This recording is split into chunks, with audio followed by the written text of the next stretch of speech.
Jinshin slammed into the dungeon wall, blood trickling from his mouth. The mutated beast's single blow had sent him flying. He couldn't believe it. Him, the #1 mage cultivator in the world, on the verge of death against this monster. Struggling to stand, Jinshin's heart leaped when he spotted familiar faces. Guijie and Suzy Hui. Relief washed over him. "Help me," he called out, his voice cracking with desperation. Guijie approached, her eyes gleaming in a way that sent a chill down his spine. She knelt beside him, grasping his trembling hand. "I never thought you'd actually come looking for the Pisces pendant, just because I asked you to. Always a good guy, huh?" Her smile twisted into something cruel as she slipped his storage ring from his finger. "Consider this my final gift from you. I'll always remember how generous you were." Jinshin's eyes widened. Before he could process what was happening, she pulled away, and right there, in front of his broken body, Guijie leaned into Suzy Hui, their lips meeting in a mocking kiss. His heart shattered. "No, this can't be real," he whispered, his vision blurring. But it was real. As if reading his thoughts, Guijie pulled away from Suzy Hui and looked back at him. "We're in love, Jinshin. You've always been a nuisance, so we've come to get rid of you." Pain and betrayal overwhelmed him, a wave of agony far worse than his physical injuries. These two, the people he trusted more than anyone, had turned on him. With that, the darkness took him. But just as his consciousness faded, something unexpected stirred around his neck. The Pisces pendant. A rush of energy surged through him, forcing his spirit back into his body. The next thing he knew, Jinshin's eyes shot open to the blaring sound of an alarm. He slapped the clock off with a groan. "What the?" His breath caught as he glanced around. He was in a dorm room, his dorm room, back at university. "What? How am I still alive?" "I was killed by the torch dragon," his heart pounded. He quickly checked the date. August 7th, 2040. The day before the start of the game, 10 years ago. Realization hit him like a lightning strike. "I've been reborn?" Memories flooded back. There was a rumor in the 8 Wastelands. The supreme divine artifact, the Pisces pendant, could revive its wearer. He never believed it, but the pendant, he had kept it around his neck instead of in his storage ring. That decision saved his life. If Guijie had taken it with the rest of his treasures, he would be dead for good. His fist clenched. He had loved Guijie for 10 years. He had trusted Suzy Hui like a brother. And in return, they had stolen everything from him, his wealth, his treasures, and left him to die. But not this time. The heavens had given him a second chance, and he swore they would feel the same betrayal tenfold. Jinshin's eyes hardened. "This time, I'll make you both pay." Jinshin sat on the edge of his bed, still processing his rebirth, when his phone buzzed. Miss Frenzy flashed across the screen. He answered with a smirk. "Long time no see, Miss Frenzy." "Long time no see, my ass," she shot back. "We had hot pot together yesterday." Jinshin chuckled. It had been years since he'd heard her voice, but to her, only a day had passed. She didn't know that, though. "Not yet. I've got something big to tell you," Miss Frenzy continued. "You might want to sit down for this, and don't freak out, okay?" He already knew what was coming. 10 years ago, on this exact day, she had made the same call, telling him she'd seen Guijie with another man. Back then, he didn't believe her. He cut her off, blinded by loyalty to Guijie. But this time, he was ready. "Go ahead." "Wait, are you apologizing?" she asked, clearly thrown off by his calm tone. "Just a little emotional, that's all," Jinshin replied, keeping his voice steady. Miss Frenzy sounded confused, but she pushed on. "Look, I don't want to shock you, but I just saw Guijie. She was with another guy, kissing him, and she climbed into his sports car right after." There was a pause. "I understand," Jinshin said simply. The silence on her end was almost comical. "Hold on, that's it? No yelling? No arguing? I'm serious, Jinshin. She's cheating on you." "I believe you," he said, his voice calm but with a weight that implied something deeper. "But there's something I need to tell you." "Okay, now you're freaking me out. Why are you being so calm? Are you okay?" Jinshin shifted gears, ready to drop a different bombshell. "You know the game 8 Wastelands, right?" "Of course. Everyone's talking about it. It's all over the place." "Good. I'm thinking about going pro in that game." Miss Frenzy paused, clearly taken aback. "Wait, you? A professional esports player? Are you serious?" Jinshin smiled to himself. "More serious than you think. No one realizes it yet, but 8 Wastelands isn't just some virtual reality game. In 5 years, it'll merge with reality. Everything in the game. The treasures, abilities, even the NPCs and bosses. They'll all descend into the real world." Well, if anyone can pull it off, it's you. You've always been insanely good at games. Jinshin leaned back, taking a deep breath. I'm serious, Miss Frenzy. I'm moving out of my dorm soon. I'll rent a place and devote myself entirely to the game. Miss Frenzy was quiet for a moment, clearly surprised. You're really okay, aren't you? I was worried after, the whole cheating thing. Jinshin smiled faintly. Yeah, I'm fine. Thanks for the support. As she was about to hang up, he quickly interrupted. Wait, don't hang up yet. Why? She asked, sounding confused. He hesitated, glancing at his billing records. I went over my limit yesterday. I kind of need a favor. I maxed out my account. Think you could lend me some cash? Miss Frenzy immediately shut him down. No way. I'm broke too. Thanks to you spending a fortune on that fancy gift for Guijie yesterday. Remember that? Before he could respond, she hung up.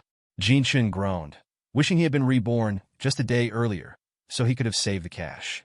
But then his phone buzzed, a message from Miss Frenzy. She'd sent him 10,000 yuan with a voice note. Here's my gym membership for a few years. Pay me back soon, or I'll turn you into my punching bag if I can't work out. Jinshin laughed, recording a quick reply. Don't worry, I'll pay you back. Promise. Night fell, and Jinshin sat in front of his screen, watching the clock. 1 second to midnight. He clenched his fist, excitement pulsing through him. This is it. As the clock struck midnight, the ring on his hand activated, glowing softly. He raised it to his eyes, feeling the familiar rush as the game system synced with him. Moments later, he was logged into the game, 8 Wastelands. Finally, after 10 long years, he had returned to the place where his journey began. Jinshin materialized in the beginner's area. Around him, players marveled at the beauty of the AI avatar that welcomed them. But Jinshin wasn't fooled. He knew the AI wasn't just some simple guide. It was the first real challenge. I've learned my lesson. This time, I'm prepared. While most players were captivated by the AI avatar's beauty, with some openly declaring their desire to make her their in-game wife, Jinshin could only shake his head in disappointment. Idiots, he thought, watching as their improper comments grew louder. Lady Manhwa isn't someone you can joke about like that. The noise escalated, and suddenly, Manhwa's serene expression shifted. Without warning, she raised her hand, and a portal appeared beneath the rowdiest players. They were sucked in before they could react, vanishing in a swirl of light. Panic spread among the others. They never thought an NPC could get angry. Jinshin mused unfazed. He knew exactly where that portal led. If they were lucky, they'd face mere confinement. If not, their attributes would be permanently reduced. Approaching Manhwa with a respectful nod, Jinshin bowed slightly. Sister Manhwa, he greeted politely. His actions were a stark contrast to the chaos around him. Manhwa's eyes softened, pleased by his demeanor. Do you truly wish to step onto the path of cultivation and become an immortal? She asked. Jinshin smiled, answering with confidence. Yes, my name is Jinshin, and I humbly request your blessing on this path. Manhwa considered him for a moment, then nodded.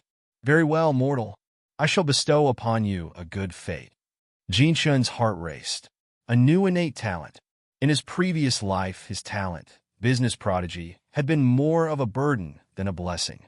Sure, it gave him a 10% discount on purchases, but it became useless later in the game. He braced himself, half expecting to receive the same lackluster talent again. But as the familiar system notification appeared, his eyes widened in shock. Innate talent. Alter fate. Jinshin's breath caught in his throat as the details unfolded before him. This is different. The talent came with 3 abilities. 1. Born against heaven's will. His innate attributes would all be maxed out instantly, but with a cost. Each time he died, his attributes would decrease by 10%. 2. Against heaven's law. After breaking through to a new realm, his attributes would be doubled. However, it came with a steep price. He would have to face a heavenly tribulation, and if he failed, his soul would be erased. 3. Luck against heaven's will. With every breakthrough, he would receive a random new talent as a reward. But there was a catch. Each realm breakthrough would require him to meet a heavenly great condition. Jinshin stared in shock at his new talent, Alter Fate. It was undeniably powerful, but equally dangerous. The greater the risks, the better the rewards, he thought, steeling himself for the challenges ahead. Manhwa then prompted him. Now, choose your avatar. A series of avatars appeared before him, each with its own unique traits. Jinshin took his time, scrolling through the options. They may all look similar, but their stats can vary greatly, he reminded himself, thinking back to his past mistakes. In his previous life, he had chosen a goofy-looking avatar with an afro out of sheer boredom. Being handsome in reality had made him want to change. But soon after entering the game, he realized how much that decision had hurt his progress. Players with high charisma gained favor with NPCs, received better quests, and even had opportunities to dual cultivate with powerful NPCs. Not this time, Jinshin thought, determined to correct his past blunder. After a few minutes, he found it a model with the highest charisma among all the basic avatars. This time, I'm going to be the most charming player in the game. Manhwa smiled, clearly pleased with his choice. Now, choose your starting location, she said, presenting him with a map of 4 lands: Yuehua, Yongning, Huafeng, and Musian. Each land corresponded to one of the 4 main professions in 8 wastelands. Jinshin studied the options carefully. Yongning was perfect for magic cultivation. Yuehua specialized in medical cultivation. Musian was suited for weapon cultivation. Huafeng focused on body cultivation. In my last life, I struggled because of my weak start. Not this time, Jinshin thought. He wasn't going to rush this decision. As he weighed his options, a system window opened, displaying his newly updated status. Innate talent, alter fate. Sect, none. Profession, none. Reputation, 0. Cultivation, immortal. Innate core bone, 100 max. Innate spirit, 100 max. Innate comprehension, 100 max. Innate charisma, 100 max. Innate luck, 100 max. Jinshin's heart swelled with satisfaction. His core bone, spirit, comprehension, charisma, and luck, all maxed out. These innate attributes would shape his journey. Core bone determined his potential for weapon and body cultivation, while spirit influenced magic and medical cultivation. Comprehension would help him learn skills faster, and his charisma meant NPCs would be eager to assist him. This time, with my attributes maxed from the start, becoming the #1 cultivator is just a matter of time. He smirked, feeling the excitement building. The game world was his to conquer. Jinshin reflected on his past mistakes. Magic cultivation is great for team battles, but terrible in solo fights. Last time I got killed way too easily. He clenched his fists, remembering how he chose magic cultivation in his previous life to impress Guijie. Not this time. This time, I'm doing it for me. Without hesitation, he selected Musian, the continent best suited for weapon cultivation. If I want to be #1, I'll face attacks from all sides. Sword cultivation is perfect. It's unmatched in single target damage. Jinshin smirked. This life, I'll ride the wind with my sword and conquer the world of martial arts. As soon as he confirmed his choice, the system teleported him to Musian Continent's beginner's village. The moment he arrived, nostalgia washed over him as he saw the sea of new players. Some were begging for high-level players to carry them through farms. Others were shamelessly flirting, and most were still in awe at how realistic the game felt. It's been so long since I've seen this many people in one place. Nearby, a crowd of players swarmed an old man, assuming he was an NPC with a hidden mission. Jinshin shook his head. Idiots. He chuckled to himself. There's no way a hidden mission would be handed out by such an obvious NPC. Letting the others waste their time, he calmly headed for the sword set, following the route he knew by heart. Suddenly, a female NPC approached him. She smiled and introduced herself as Chuan Yang, the owner of the tailor shop in the village. Her presence caused a stir among the players, who were now burning with jealousy. NPCs didn't usually initiate conversations with players, and yet, she was talking to Jinshin of her own accord. I can arrange a special mission for you, she offered, wrapping her arm around his shoulder. Her voice softened as she moved closer. You see, I've been alone ever since my husband passed away 5 years ago. If you find the quest too difficult, I can help you complete it. Jinshin froze for a second, taken aback. The power of maxed-out charisma is no joke. He hadn't expected it to attract an NPC so quickly. If he completed the quest and raised his favorability with the widow, there was a high chance she'd offer him other opportunities in the future. Maybe even dual cultivation. He mused, momentarily tempted by the idea. But he quickly snapped back to reality. No, I didn't come back to mess around with beauty distractions. My goal is to be the #1 sword cultivator. Clearing his throat, he politely declined. I've got other things to handle for now, but I'll come find you if I get the chance. Chuan Yang smiled, letting him go. I'll be waiting. Don't forget about the mission. As he walked away, other players looked at him in shock. They couldn't believe he'd turned down a mission from an NPC, something they would have jumped at. Jinshin ignored them. I can't waste time on side missions. The real opportunity lies ahead, he thought, his eyes locked on a rundown shop in the distance. Jinshin arrived at the rundown blacksmith shop. A few players were already leaving, shaking their heads in disappointment. Don't bother going in, one of them said. There's just a blacksmith inside, and he can't even speak. Probably deaf or something. Yeah, total waste of time, added another, clearly annoyed. Better head to the village entrance. I heard someone there's giving out real missions. Jinshin smiled politely, thanking them for the advice. I'm just taking a look around.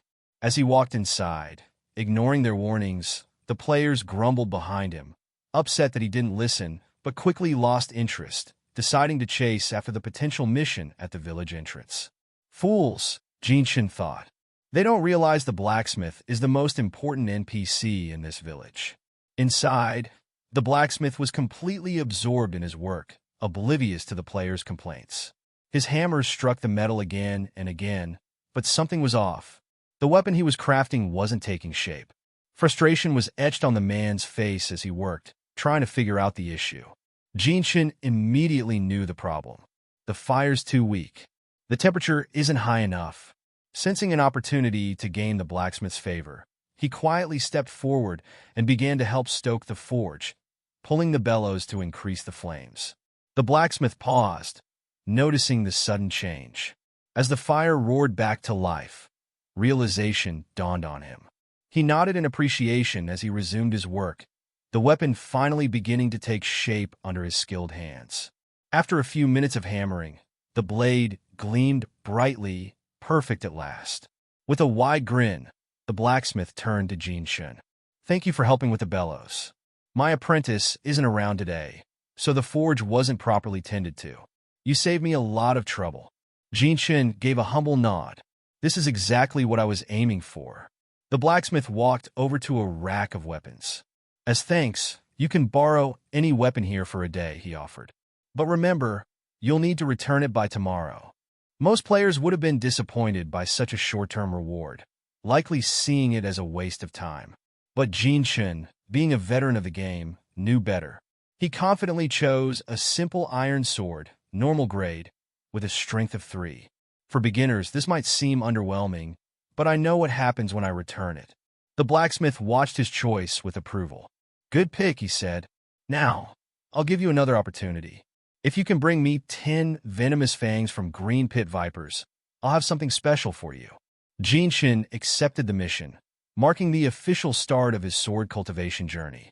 Outside, the players who had mocked him earlier were shocked to see him walk out of the blacksmith shop holding a weapon. Hey, how did you get that sword? One of them asked, curiosity piqued. Jinshin smirked, thinking fast. Oh, it's simple, he said confidently. The blacksmith just broke up with his girlfriend. He's heartbroken.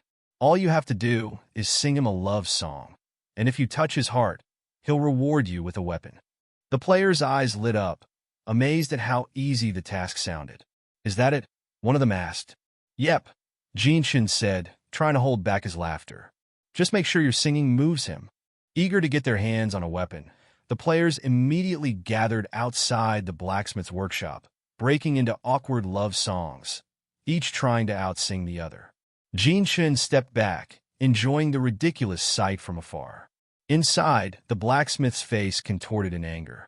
He was already stressed from the day's work, and now a group of players was serenading him with off-key love songs. He stormed out, hammer in hand, yelling, "Get lost!" The players, confused, mistook his frustration for some hidden signal. "He must be testing us," one player said excitedly. "Out, all of you," the blacksmith bellowed, "before I use this hammer on your heads." That did the trick. The players scattered in all directions, realizing they'd been played. Furious, they swore to find Jinshin and get their revenge. But by that time, Jinshin was already deep in the bamboo forest, well ahead of them. As Jinshin navigated the dense woods, he stayed alert, knowing the green pit vipers could strike at any moment. Sure enough, one suddenly lunged from the shadows, but Jinshin's reflexes kicked in. With a swift swing of his sword, the snake was taken down in a single blow. His cultivation increased by 3, and to his surprise, the viper dropped several items: a normal-grade green viper bow, a viper sword, and a snakeskin storage bag. Is this because of my maxed-out luck? He wondered, knowing that the game's equipment drop rate was notoriously low. He shrugged it off and continued hunting, curious to see how much more loot he could gather. By the time he finished clearing the snake-infested forest, Jinshin had a bag full of equipment, far more than he expected. Apart from the 10 venomous fangs he needed for the mission, he had collected over 100 poisonous arrows and a significant amount of copper coins. Satisfied with his haul, Jinshin headed back to the village. Upon reaching the blacksmith shop, he handed over the 10 venomous fangs. The blacksmith inspected them and nodded approvingly. "Good quality. You've done well," he said, reaching into a drawer. "Here, as promised." He handed Jinshin a sealed envelope. "This is it?" Jinshin thought excitedly. The envelope contained an invitation to join the sword sect, a crucial step toward his goal of becoming the strongest sword cultivator. "Has anyone else accepted this mission?" Jinshin asked, curiosity getting the better of him. The blacksmith shook his head. "You're the only one so far." Jinshin smiled, knowing he was already ahead of the crowd. While other players wasted time chasing trivial missions and figuring out basic mechanics, he was laser-focused on his path. With the invitation in hand, Jinshin left the shop. His next move was clear: become a disciple of the sword sect as soon as possible. Before heading to the sword sect, Jinshin made his way to the market to sell the loot he had gathered from slaying the green pit vipers. His prized item was the rare green viper bow, something that had a high demand but was incredibly scarce in the server. Standing in the middle of the bustling market, Jinshin made his announcement loud and clear. "I'm selling the only green viper bow in the entire server. Highest bidder wins. I wouldn't be parting with it, but I need the cash to marry a wife." The crowd immediately stirred. Players from all over the area rushed in, eager to grab this rare item. The bidding started at 1,500 and rapidly climbed. Jinshin watched, amused, as the numbers flew higher. Then, out of nowhere, a female player stepped forward and offered 50,000 in one bold move. She was accompanied by several others, her presence demanding attention. No one knew who she or her group were, nor which guild they represented. "I only pay in cash," she said, her tone confident. "The money will be transferred to your account immediately." Jinshin, impressed by the bold bid, was just about to close the deal when another voice interrupted. 60,000. The new bidder walked forward with a calm, commanding presence. It was Wang Jinghao, the president of the Wanshur Guild, one of the most powerful groups in the game. A murmur spread through the crowd. Jinshin's expression shifted. Wang Jinghao already? He hadn't expected to run into the guild leader this early in the game. In his previous life, Wanshur had tried to recruit him after he broke into the top 10 leaderboards. When Jinshin refused, Wang Jinghao held a grudge that cost him dearly. Wang Jinghao smiled. "You must be quite something, getting a rare weapon right after the server launched. I admire your ability. Since you're selling this to earn money to marry, let me cover the entire amount. Consider it a friendly gesture." Jinshin politely declined. "I appreciate the offer, but a gentleman doesn't accept charity. I'm just here to sell my item, not looking for any favors. I hope you understand." Using the marrying a wife excuse was a mistake, Jinshin thought, slightly regretting his earlier words. Wang Jinghao laughed lightly. "Of course, I understand, but you have resolve and skill, and our guild could use a bow like that. I'm more than willing to buy it." As he reached for the bow, the female player from earlier raised her bid again. 70,000, she said calmly, completely ignoring Wang Jinghao's presence. The crowd gasped. No one dared to go against Wang Jinghao, especially not in such a bold manner. The tension was palpable as the bidding war reignited. Jin Chun's eyes gleamed, enjoying the battle of wits and wealth. He was curious about the mysterious woman and her background. Which guild is she from? He wondered. She's not giving Wang any face at all. The bidding escalated further, with Wang Jinghao determined not to back down. The price soared to 300,000, then 400,000, and finally hit a staggering 500,000. Wang was visibly strained, caught between his desire for the bow and the embarrassment of being outbid in public. Sensing Wang's frustration, Jin Chun smirked inwardly. Let's see how far this goes.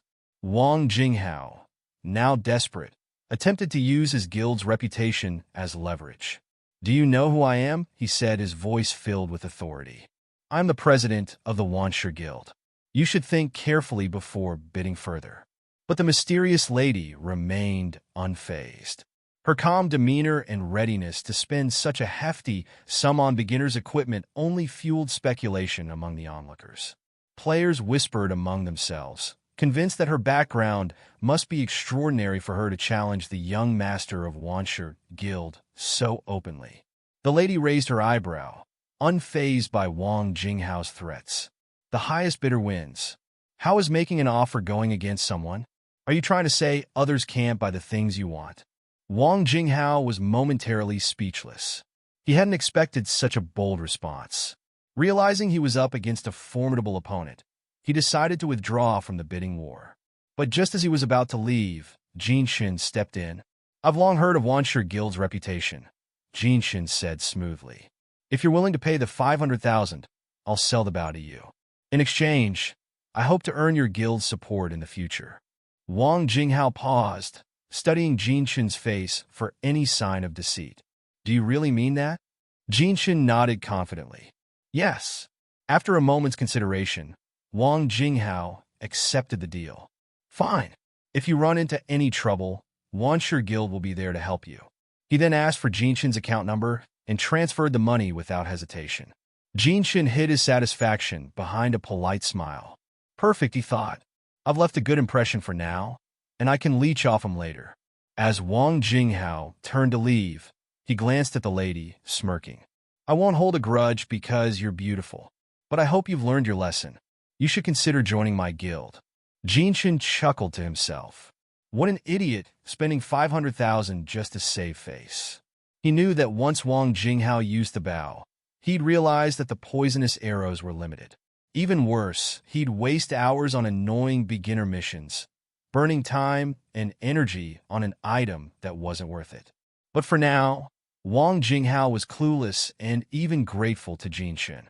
Meanwhile, the lady's temper flared. "You're pathetic," she snapped, glaring at Jin Shin. Bowing down to the powerful like a dog.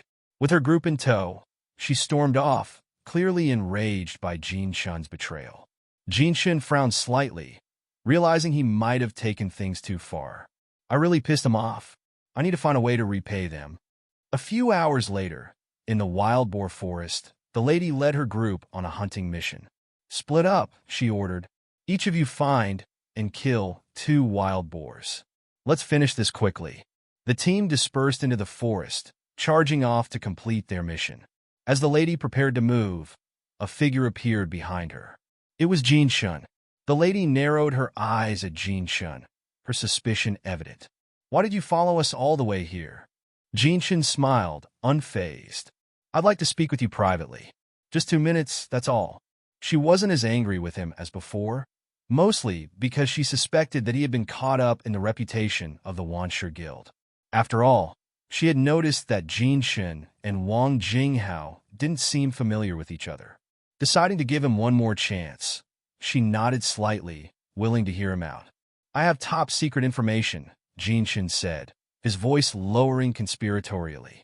"Information that could give your guild a serious edge over other players. But it'll cost you 500,000. The lady crossed her arms, skepticism written all over her face. And why didn't you sell this important information to Wang Jinghao earlier? He was practically begging to support you. Wouldn't it have been more beneficial to sell it to him? Jinshin smirked, confidence oozing from him. Wang Jinghao isn't worthy of supporting me. I was just playing along to get rid of him. He's a nobody, no power, no real money. I've got no choice but to endure him to survive for now. The enemy of my enemy is my friend, Jinshin thought to himself. Since she clearly hates Wang Jinghao, maybe there's a chance we could work together. The lady eyed him cautiously, still skeptical. His attitude toward Wang Jinghao changed a little too quickly, she thought. So, do you want the information or not? Jinshin pressed. He flashed his account number on his screen. Once you pay, I'll give you everything. I'm no scammer. She hesitated, weighing her options. What if he's telling the truth? If this information is real, it'd be a missed opportunity. After a brief pause, she decided to take the gamble. With a tap, she transferred the money to his account. Jinshin grinned, inwardly celebrating. $1 million already, and I've just started the game. Perfect. While money will become useless once the game merges with reality, it's crucial for building my future for now. Once the payment went through, Jinshin leaned in, lowering his voice. Stop killing the wild boars. Go back and accept a mission from the blacksmith. The lady's eyes widened in outrage. Are you kidding me? You're trying to scam me. Everyone knows the blacksmith doesn't give missions. Her hand moved toward her weapon, thoughts racing.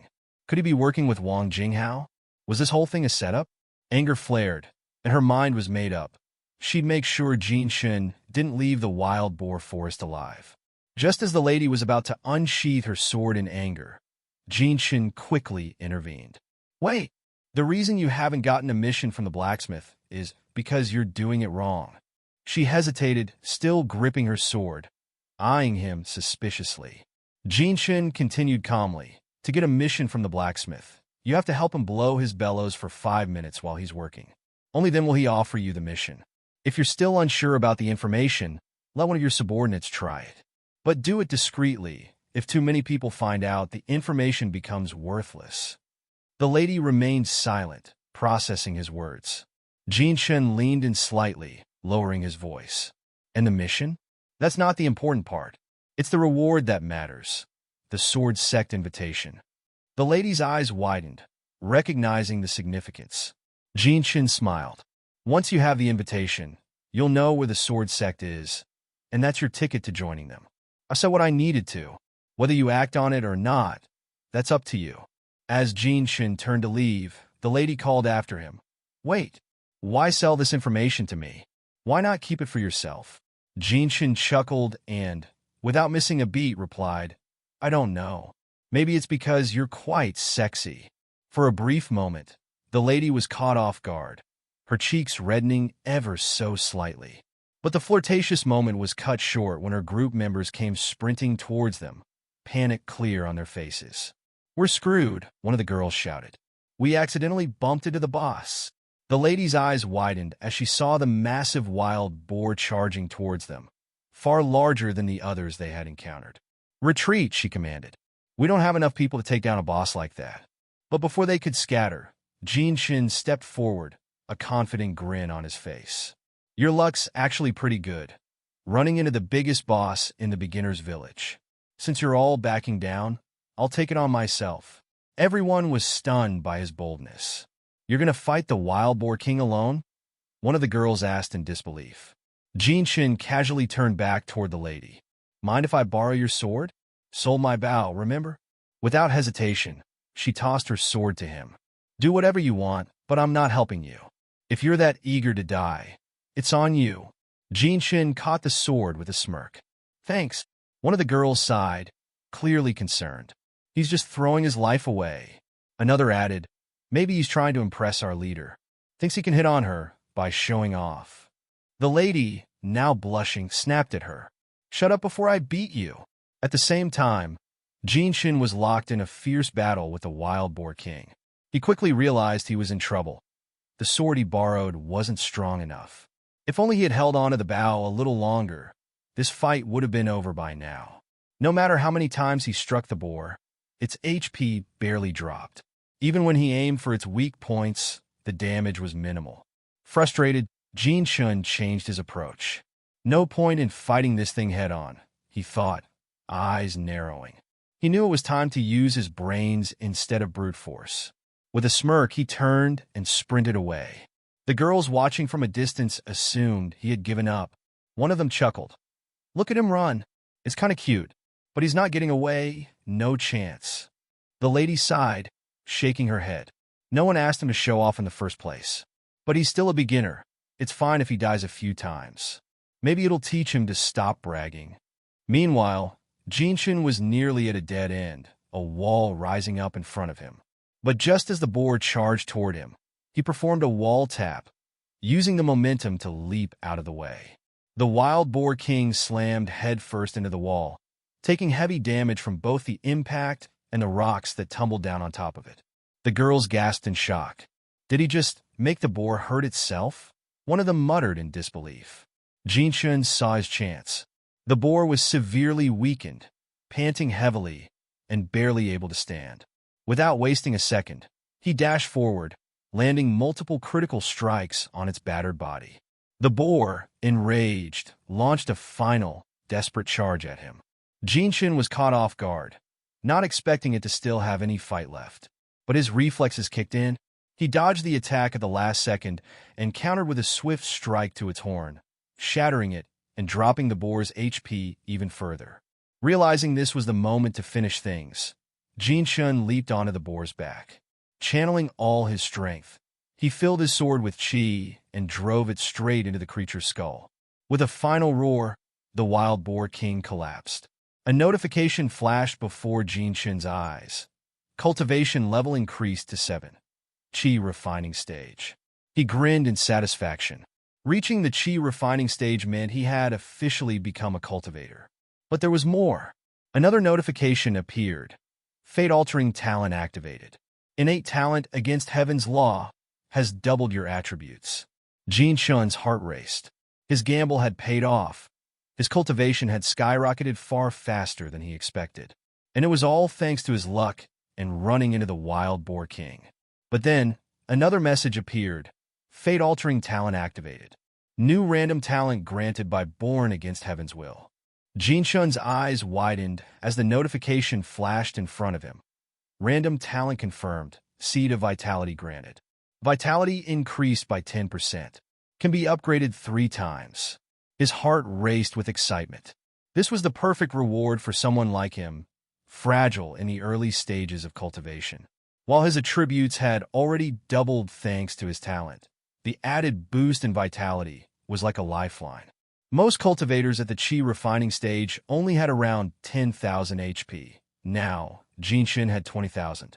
Another notification popped up. Congratulations! You are the first player to kill a boss in the beginner's village in 8 wastelands. Would you like to hide your name? Jinshin smirked. No reason to hide, he replied confidently. In an instant, his achievement was broadcasted to every player in the game. Lin Jinshin has slain the first boss in the beginner's village. Reward, 200 reputation points and 1 point of innate luck. Players across the game were stunned. Someone already killed the boss? The game just started. Guilds began speculating.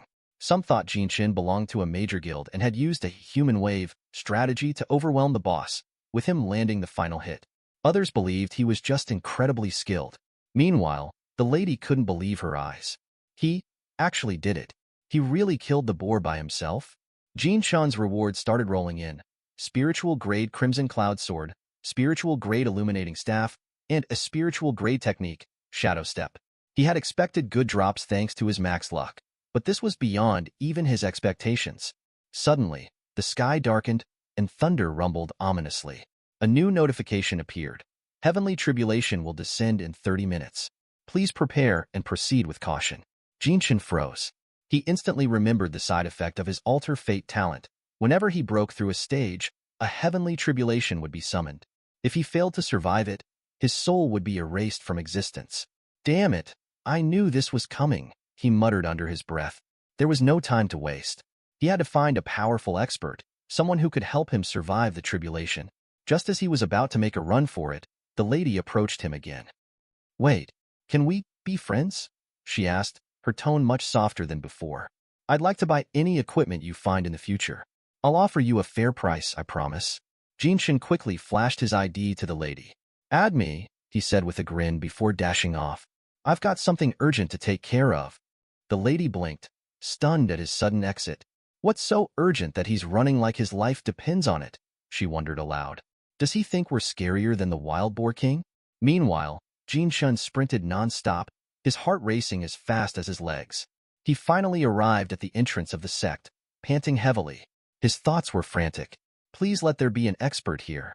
Someone who can help me survive this tribulation. Without hesitation, he shouted, Disciple Lin Jinshin is here to seek a master. One of the sect disciples raised an eyebrow, puzzled by Jinshin's frantic pace. What's he running from? Looks like he's rushing to be reincarnated. Suddenly, the sky darkened, clouds swirled, and thunder cracked ominously overhead. The sect disciples glanced up, their expressions shifting from confusion to alarm. Moments ago, the sky had been clear. The sect leader, a commanding figure with an enchanting aura, arrived on the scene. Her very presence seemed to demand respect, and even the most stoic disciple felt a shiver. What's causing this disturbance? She asked, her voice calm but authoritative. The disciples greeted her with bowed heads. Sect leader, the sky changed without warning, one of them explained. The sect leader's eyes narrowed. This is a heavenly tribulation, she said. Which disciple or elder is attempting a breakthrough? Everyone shook their heads. No one knew. Suddenly, Jinshin's desperate voice echoed through the courtyard. Please, great masters, save me, he shouted, stumbling forward. The lightning above crackled ominously, fully charged and ready to strike. Jinshin, trembling, thrust the sect leader's letter forward, praying for a miracle. He knew his current abilities were nowhere near enough to survive the heavenly tribulation. The sect leader's eyes widened. A heavenly tribulation? At the chi refining stage? This was unheard of. Just as the first bolt of lightning was about to strike Jinshin, the sect leader raised her hand, forming a powerful protective barrier around him. The lightning struck the barrier, dispersing harmlessly into the sky. The weather returned to normal in an instant, and the oppressive atmosphere lifted. Jinshin exhaled in relief, his legs shaking from the adrenaline. Saved. If I had died, I would have had to restart the game, missing so many crucial opportunities. The elders, who had gathered around, looked at Jinshin with awe. Someone at the chi refining stage summoned a heavenly tribulation? Impossible, one elder exclaimed. This is the first time we've witnessed something like this, another elder murmured. He must be extraordinary. Elder Chiyue, a powerful figure with a piercing gaze, stepped forward, sizing Jinshin up. A genius like this, if he were to become an elder in the future, his master would gain immense prestige. Without hesitation, Elder Chiyue was the first to make her offer. Lin Jinshin, she said, her voice carrying both warmth and authority, become my disciple, and I promise to provide you with all the resources you need to cultivate. You will lack for nothing. Elder Qingsong stepped forward, a smirk on his face. Elder Chiyue, you're a female cultivator. It's not convenient for you to teach a male disciple. Let me handle him. It's more suitable for me. Elder Chiyue's eyes narrowed, her tone sharp. Qingsong, you've already got plenty of disciples. Why are you trying to snatch this one from me? Her voice dripped with irritation. The tension between the two elders was palpable, and the other disciples watched, eager to see what would happen next. Meanwhile, Jinshin could hardly contain his excitement. Just as I thought, joining a sect is the best move. Not only can they help me with the tribulation, but now I've got multiple elders fighting to accept me as their disciple. I've really struck gold here. Despite his internal thrill, he reminded himself to play it cool. I can't seem too eager. Gotta maintain the right impression. Before either Elder Chiyue or Qingsong could argue further, the sect leader, Long Fei Yin, raised her hand. Enough. The two elders fell silent immediately, stunned by the command in her voice. The sect leader's gaze swept across them before she spoke again. I will accept Lin Jinshin as my direct disciple. A ripple of shock went through the gathered elders and disciples. The sect leader herself? She never takes on disciples. They exchanged glances, realizing just how exceptional Jinshin must be. Jinshin's heart skipped a beat as he heard her words. The sect leader wants me as her disciple? Long Fei Yin turned to Jinshin, her expression as cold as ever. Lin Jinshin, Do you accept to become my direct disciple and cultivate within the inner hall? At that moment, Jin Shun received a system notification. You have triggered the greatest opportunity within Tun and Sect. Accept Lung Feiyin as your master? The choice was obvious. Without hesitation, Jin Shin knelt down, bowing deeply. I accept you as my master, sect leader. A satisfied nod from Long Feiyin followed. Very well. She then gestured for Jin Shen to follow her, and as they walked together towards the inner hall, Jin Shun couldn't help but marvel at her cold yet graceful demeanor. The Sword Palace is the core of Tianyin's sect, she explained as they approached. It's peaceful here, free from distractions. This is where you will cultivate from now on. Her voice remained distant, but her words were clear and precise. Jinshin nodded, absorbing every word. Quiet and away from the chaos, this is perfect. You will receive a newcomer package soon. A disciple will show you to your residence, she continued, her tone all business. Meet me at dawn in the main hall tomorrow. Don't be late. With that, she turned and began walking away. Jinshin watched her go, thoughts swirling in his head. She's cold and distant. Definitely not someone who gets close to her disciples. I need to be careful around her. He knew he had to tread carefully and not draw unnecessary attention. As he stood there, he made a quiet resolution. I'll lay low, train hard, and grow stronger in secret. 1 hour later, Jinshin sat outside, growing impatient. The guiding disciple who was supposed to show him to his dorm hadn't arrived. He decided to explore the inner hall himself. The place was sprawling, with countless residences. There might be hidden missions or surprises here. He hesitated before opening the first door. To his shock, he found himself staring at his sect leader, Lung Feiyin, in a bath completely naked. This is her room? He immediately averted his gaze. Apologies, sect leader, he stammered. Feiyin, unamused, struck him down. Who gave you permission to enter my residence? Jinshin quickly explained that he had accidentally entered while searching for his dorm. I didn't mean to intrude. The guiding disciple never showed up. I hope this doesn't affect your view of me. Feiyin, seeing his genuine mistake, decided not to punish him but warned, do not enter a residence without permission again. There won't be a next time. She handed him a pill, the mystical grade violet jade pill. This will help with your injuries. It increases your combat attributes by 30 points for 5 minutes and recovers 3,000 stamina outside of combat. Jinshin was taken aback by the sect leader's generosity. A spirit-grade pill. He pocketed it, deciding to save it for later. As he left the room, he thanked Feiyin and was greeted by Nan Gongyue, the guiding disciple, who had finally arrived. Junior brother, come meet your senior sister. Jinshin greeted her respectfully. She's the first person I've met in the sect, so she's automatically a senior. Nan Gongyue was pleased with his politeness, her favorability towards him rising to 10, casual. Gongyue introduced herself, saying she was at the final phase of the crystallization stage and offered her help for any future problems. Jinshin thought to himself, her favorability went up quickly. 8 Wastelands really does reward good looks. He complimented her. I didn't expect someone as beautiful as you to be so highly skilled.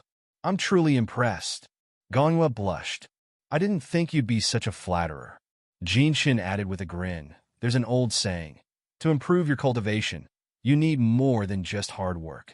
Sometimes a little flattery can go a long way. Gonghua chuckled, her favorability increasing by another 5 points, bringing it to 15, still casual. Jinshin noted, it's easier to get along with Gongyue compared to my icy master. He pondered the favorability system. 1 to 10, familiar. 11 to 20, casual. 21 to 30, companion. 31 to 40, close. 41 to 50, shared hearts. 51 to 60, intimate relationship. 61 to 70, congenial love. 71 to 80, perfect unison. 81 to 90, sworn everlasting love. 91 to 100, until death do us part. Different favorability levels unlock hidden missions and opportunities. As Jinshin walked alongside Gongyue, he thought about how favorability with NPCs could lead to physical interactions, or even a Dao couple status at perfect unison, which unlocks dual cultivation. That's a lot of potential, but it's tough to build favorability. In my previous life, many players who got too involved with NPCs ended up in trouble. Suddenly, he started coughing up blood. Ganhwa noticed and asked, "What's wrong? When did you get hurt?" Jinshin thought quickly. I need to use the pill the sect leader gave me to heal, but I also see an opportunity here. He wiped the blood from his mouth and said, "It's nothing serious. Before you arrived, I accidentally stumbled into the sect leader's residence and got a minor injury." Ganhwa looked distressed. "I'm so sorry. I was supposed to guide you, but I got caught up in a romance novel." She handed him a key replenishing pill. "Take this. It will help with your recovery." Jinshin accepted it with feigned humility, but was thrilled about getting another freebie. "Can't complain about this." Ganhwa continued, "It's my fault for being late. Please don't blame yourself." Jinshin reassured her, "No need to blame yourself. I should have been more careful." Touched by his words, Ganhwa's favorability increased by 5 points, reaching 20 casual. She then handed him a spirit-gathering jade pendant. "This is a small token of my apology. It boosts your defense by 10, heart protection by 5, and recovers 1% of mana every second when not in combat. It also has a skill, Spirit Shield, that blocks attacks from enemies below the crystallization stage. It has a 15-minute cooldown." Jinshin expressed his gratitude. "This pendant is amazing, especially the Spirit Shield.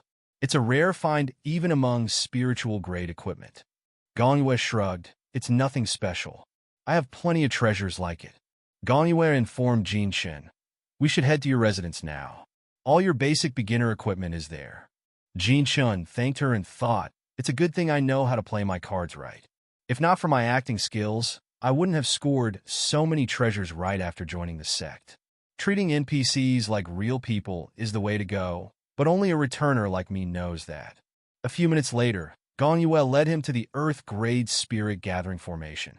"You can absorb spiritual energy much faster here if you meditate.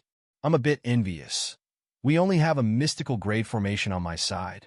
Jinshin marveled at the setup. Normally, new players would just find a quiet spot to meditate offline. But this Earth-grade formation is a game-changer. I didn't expect such a high-tier setup for my residence. With her mission complete, Ganhwa waved goodbye. "Work hard and make the most of it." Jinshin began his meditation in the formation. His speed increased by 52 points per hour, more than 10 times faster than normal at the key refining stage. With this rate, even if I'm away for 3 hours, I can max out my cultivation. Knowing his master would visit at dawn, he decided to log off for now. As he checked his phone, he saw that the deposit had been successfully made. 1.6 million yuan in just 5 hours. I can finally turn my tragic fate around in this life. With a smile, Jinshin felt a surge of optimism about his new opportunities. A few hours later, Miss Frenzy roared up to Jinshin's place on her motorbike, looking absolutely stunning. She parked and walked up to the door, where Jinshin was waiting. "So, why'd you call me over this early, especially when I was getting ready for my morning run at the stadium?" she asked with a playful grin. Jinshin casually replied, "It's nothing major. Just wanted to show you my new apartment." Her eyes widened as she stepped inside, glancing around. "Not bad at all," she said, clearly impressed. "Of course it's not bad," Jinshin smirked. "It's costing me 4,000 to 6,000 yuan a month, about $826. Miss Frenzy rolled her eyes and teasingly stepped behind him, wrapping her arms around his shoulders. "So, this is where the gym membership money I gave you went? You're really living the high life, huh?" Jinshin chuckled. "Well, I didn't have a way to pay you back, so I figured it was better to spend it all as fast as possible. Maybe you'd forget about it that way." Her expression darkened instantly. "You've got some nerve," she growled before leaping onto his lap and grabbing him by the neck. "You used my money for this?" She shook him like a sandbag as he desperately tried to explain, but in the chaos, his hand accidentally grazed her chest. A brief, stunned silence filled the room before she shrieked in fury. "You pervert!" she yelled, ready to pummel him again. But before the storm could continue, a knock echoed from the door. "Delivery. Your gaming cockpit is here." "Wait a second," Jinshin called out, turning back to the furious Miss Frenzy. "I bought you a gaming cockpit with the money I earned in the game. If you don't take it, I'll refund it right now." Miss Frenzy paused, her anger melting as quickly as it came. A gaming cockpit? For me. Her voice softened. Well, if you've already bought it, there's no point in sending it back, she said, trying to play it cool but clearly excited. Jinshin grinned, feeling the tension in the room ease. One cockpit enough to cover my debt? He teased. It's a bit big for your school dorm, and your dad would probably smash it if you put it at home. How about keeping it here? I've got a room reserved for you. She couldn't help but laugh. Her mood completely turned around. Fine. It is the newest model, she said, pulling out her phone to take pictures and share with her friends. Jinshin sighed, shaking his head. Sure enough, money really does solve 99% of problems. As Miss Frenzy happily snapped photos, Jinshin logged back into the game, eager to keep grinding. The moment he appeared in-game, his master was waiting for him. Not bad, she said, her eyes glowing with approval. You're progressing faster than I've seen in a long time. Jinshin bowed slightly. Thank you for the praise, master. But I'm stuck at the chi refining initial stage. I'm not sure how to break through. In most cases, Jinshin thought to himself, players needed a special elixir to break through each stage. Deciding to test the waters, he glanced up at his master. I was wondering, do you happen to have an elixir that could help me move forward? His master nodded and pulled out a pill, its radiant glow signifying its potency. This is a high-quality chi condensing pill, she said. If you take it, you'll be able to break through to the intermediate phase. Jinshin's eyes lit up with excitement, and he gratefully reached out to accept it. But just as his fingers brushed the elixir, his master pulled her hand back. Not so fast, she said with a stern expression. While your talents may be exceptional, you must understand that true strength comes from more than just cultivation. A real cultivator has fought through countless battles and faced endless challenges. Jinshin paused, absorbing her words. What you're saying, master, is that flowers raised in a greenhouse may look beautiful, but they will never survive the harsh storms of the world. Only trees that weather the fiercest winds can stand tall for eternity. He sighed slightly, the truth sinking in. In his past life, he had already discovered that while you could improve cultivation realms by throwing money at it, battle experience could only be earned through hard-fought struggles. His master raised an eyebrow, clearly impressed. You've got quite the insight for someone so young. She had never expected him to be so grounded, and her favorability towards him increased by 5 points, reaching the familiar level. Jinshin felt a small surge of pride. Earning his master's favor was a win, and part of him briefly entertained the idea of possibly making her fall for him someday. But no, he quickly pushed the thought aside. In this life, I'm focused on one thing, becoming the #1 sword cultivator. There's no room for distractions like love. His master, unaware of his inner thoughts, continued. Now, if you want that pill, you'll need to prove yourself. Head to the sect mission area in the outer hall. Pick a mission suitable for the chi refining stage, and if you succeed, the spiritual pill will be yours. Jinshin nodded, accepting the challenge. But before he could leave, his master handed him a scroll. This is the Tian Heart Sutra, she said. It's a core heart technique that every disciple in the Tianyin sword sect must learn. Jinshin took the scroll gratefully. This is something all disciples learn, but most outer disciples have to earn it through missions. He grinned to himself. But I get it handed to me directly. Being a direct disciple has its perks. As morning broke, Jinshin made his way to the outer hall of the sect. Looking around, he noticed that the place was busier than expected. Looks like a lot of players have joined the sect, he thought. Makes sense. Even though the sect invitation mission is hidden, sharp players would eventually figure it out. Soon, more and more will flood in. But I was here first, and I've already secured my spot as a direct disciple. Suddenly, he heard a familiar voice call his name. Jinshin. He turned to see Wanling, the girl he had sold information to earlier, waving at him with a bright smile. Jinshin was a little surprised to see her. So she really did join the sword sect after buying that info from me. He smiled back. Good. The more friends I have in this game, the better. Who knows? I might need her help in the future. Inshin turned to Wanling, giving a casual nod. What a coincidence that we ended up in the same sect, he said. Wanling smiled. I've always loved swords, so of course I chose the sword sect. Without saying much more, Jinshin waved her off. I've got a mission to complete. Let's chat next time. Wanling's smile faltered a bit as he walked away, cutting their conversation short. He left so fast, she muttered, feeling a little disappointed. The girl beside her smirked. Jinshin's pretty cold. Huh? I bet it's going to be tough if you're trying to win him over. Wanling's cheeks turned bright red. She snapped back. What are you talking about? Which eye of yours sees me chasing after him? The other girl burst into laughter. What a pity. I was hoping to watch a good show. A girl chasing after a guy. Wanling huffed, embarrassed. Let's not waste any more time. We need to finish our mission. We still need 3 merit points to exchange for the Tianyin Heart Sutra. Her friend groaned. Ugh, don't remind me. It's so hard to earn merit points. We've done so many missions, and we're still 3 points short. How is anyone supposed to get the Tianyin Heart Sutra? Little did they know, Jin Xian had already received the Heart Sutra without breaking a sweat. As he scanned through the technique, deep in thought, the mission board attendant called out, "Next." Jin Xian stepped forward, greeted by the attendant's friendly but professional demeanor. "Choose a mission, but make sure it's within your capabilities," she advised. Jin Xian browsed the mission board, mentally weighing his options. Collecting mortal herbs? Too easy. Sure, I'd get experience, but it's just a waste of time. His eyes moved to the more advanced missions. Hunting chi refining stage monsters? Not bad for building combat experience, but nothing special. Then something caught his eye, a special plaque under the Hell difficulty section. His interest piqued. Jin Chen leaned in closer. The mission was based in Fengxiu City, a place he knew well. A special mission usually means special rewards. Without hesitation, he selected the mission. Almost instantly, a message popped up from the system. Hell level mission selected. Retrieve the lost secret technique. The mission difficulty is extremely high. Low realm disciples should proceed with caution. The mission's details appeared before him. A chi refining stage disciple named Zhang Hai was killed outside the sect, and the secret technique he carried was stolen. Your mission is to avenge him and recover the lost technique. Jin Shen's eyes narrowed. So this is a revenge mission? And the target is probably no pushover. But with the Tianyin Heart Sutra now boosting all his fighting attributes by 5%, Jin Shen felt confident. He had the advantage of being a returner, and this challenge would only help sharpen his skills. Fengxiu City. Huh? I'm familiar with that place. This is going to be interesting.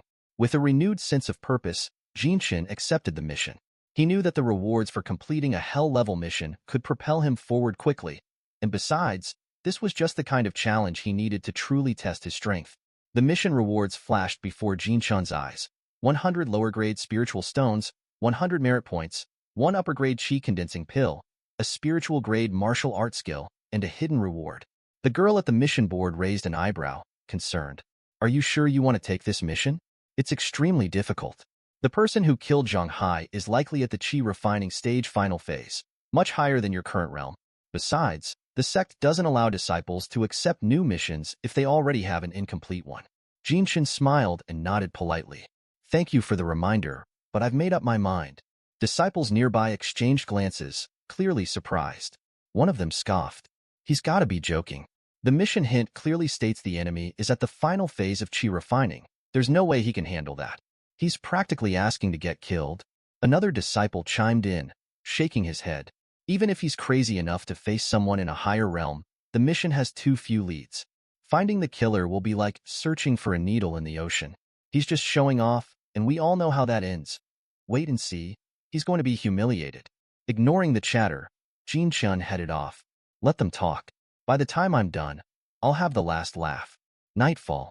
Somewhere in Fengxiu City. Jin Chen arrived at the location hinted at in the mission. The dark, narrow alley buzzed with energy.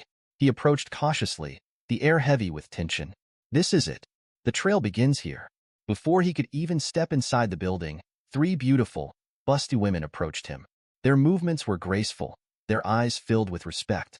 An immortal from the Tianyin sword sect, one of them purred. Please come inside. Let us guide you. Jin Shen blinked, a bit caught off guard by their sudden appearance. What's this? Are they just welcoming me because of the sect, or is there something more going on? He kept his cool, nodding as they led him into the building. Jin Shen stepped into the building, his eyes scanning the room. In front of him stood a man, animatedly giving the latest updates about the world of immortals. Jin Shen recognized him instantly, the intelligence merchant from 8 Wastelands. Li Si, Jin Shen muttered to himself. Just like in my past life. He's a lot like a reporter, always in the know, whether it's the big events or the small ones. Li Si's job was simple. Deliver breaking news to anyone willing to listen, and make money while doing it. Jin Shen knew that if he listened closely, he'd find the clues he needed. After a series of mundane updates, Jin Shen's ears perked up.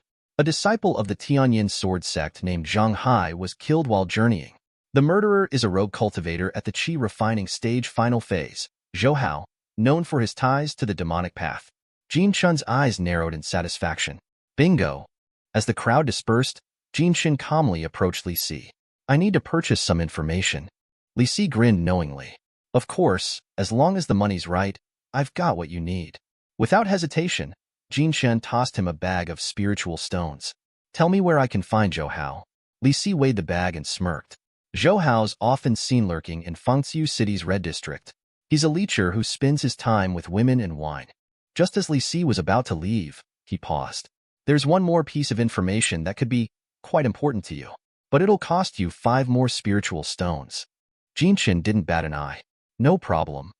He handed over the stones. Li Si leaned in. Zhou Hao isn't your only concern. He has an older brother, Zhou Shan. He's at the foundation stage, so if you cross him, you'd better be ready. Tread carefully, disciple. Zhou Shan, Jin Chun repeated, nodding. Got it. Meanwhile, somewhere in Fengxiu City at Autumn Moon Building, the air reeked of alcohol and cheap perfume as Zhou Hao staggered out of the Autumn Moon Building, clearly drunk. 2 women clung to his arms, giggling as he promised, next time, both of you will have to queue up for me. Little did he know that Jin Chun was already on his trail, watching from the shadows. Zhou Hao weaved through the dimly lit streets, oblivious to the silent figure tailing him. As he wandered down a narrow forest path, something shifted in the air. Zhou Hao stopped, his instincts finally kicking in. Who's there? He shouted, his voice slurred. Jin Chun stepped out from the darkness, his eyes cold and determined. I am someone who wants your life. Zhou Hao chuckled, wiping his mouth. Huh. You're just a Tianyin disciple at the Qi refining stage initial phase, and you think you can take me down? You must be suicidal, boy. Jin Chun tightened his grip on his sword, his gaze never wavering. Underestimate me all you want. It'll be the last mistake you make. Zhou Hao sneered, his eyes gleaming with malicious intent. Let's see if you can back up that arrogance with your sword. Zhou Hao charged forward with his sword drawn, his eyes gleaming with malice. Tired of living, are you? He sneered, swinging his blade at Jin Chun. But before the strike could land, Jin Chun effortlessly dodged the attack, leaving Zhou Hao momentarily stunned. Unwilling to give up, Zhou Hao quickly spun his sword in a series of rapid, circular motions, attempting a counterattack. Yet, Jin Chun blocked every strike, and the two briefly lost their footing midair, hovering in a tense standoff. How are you this strong? Zhou Hao demanded, disbelief etched on his face. You're only at the Qi refining initial phase.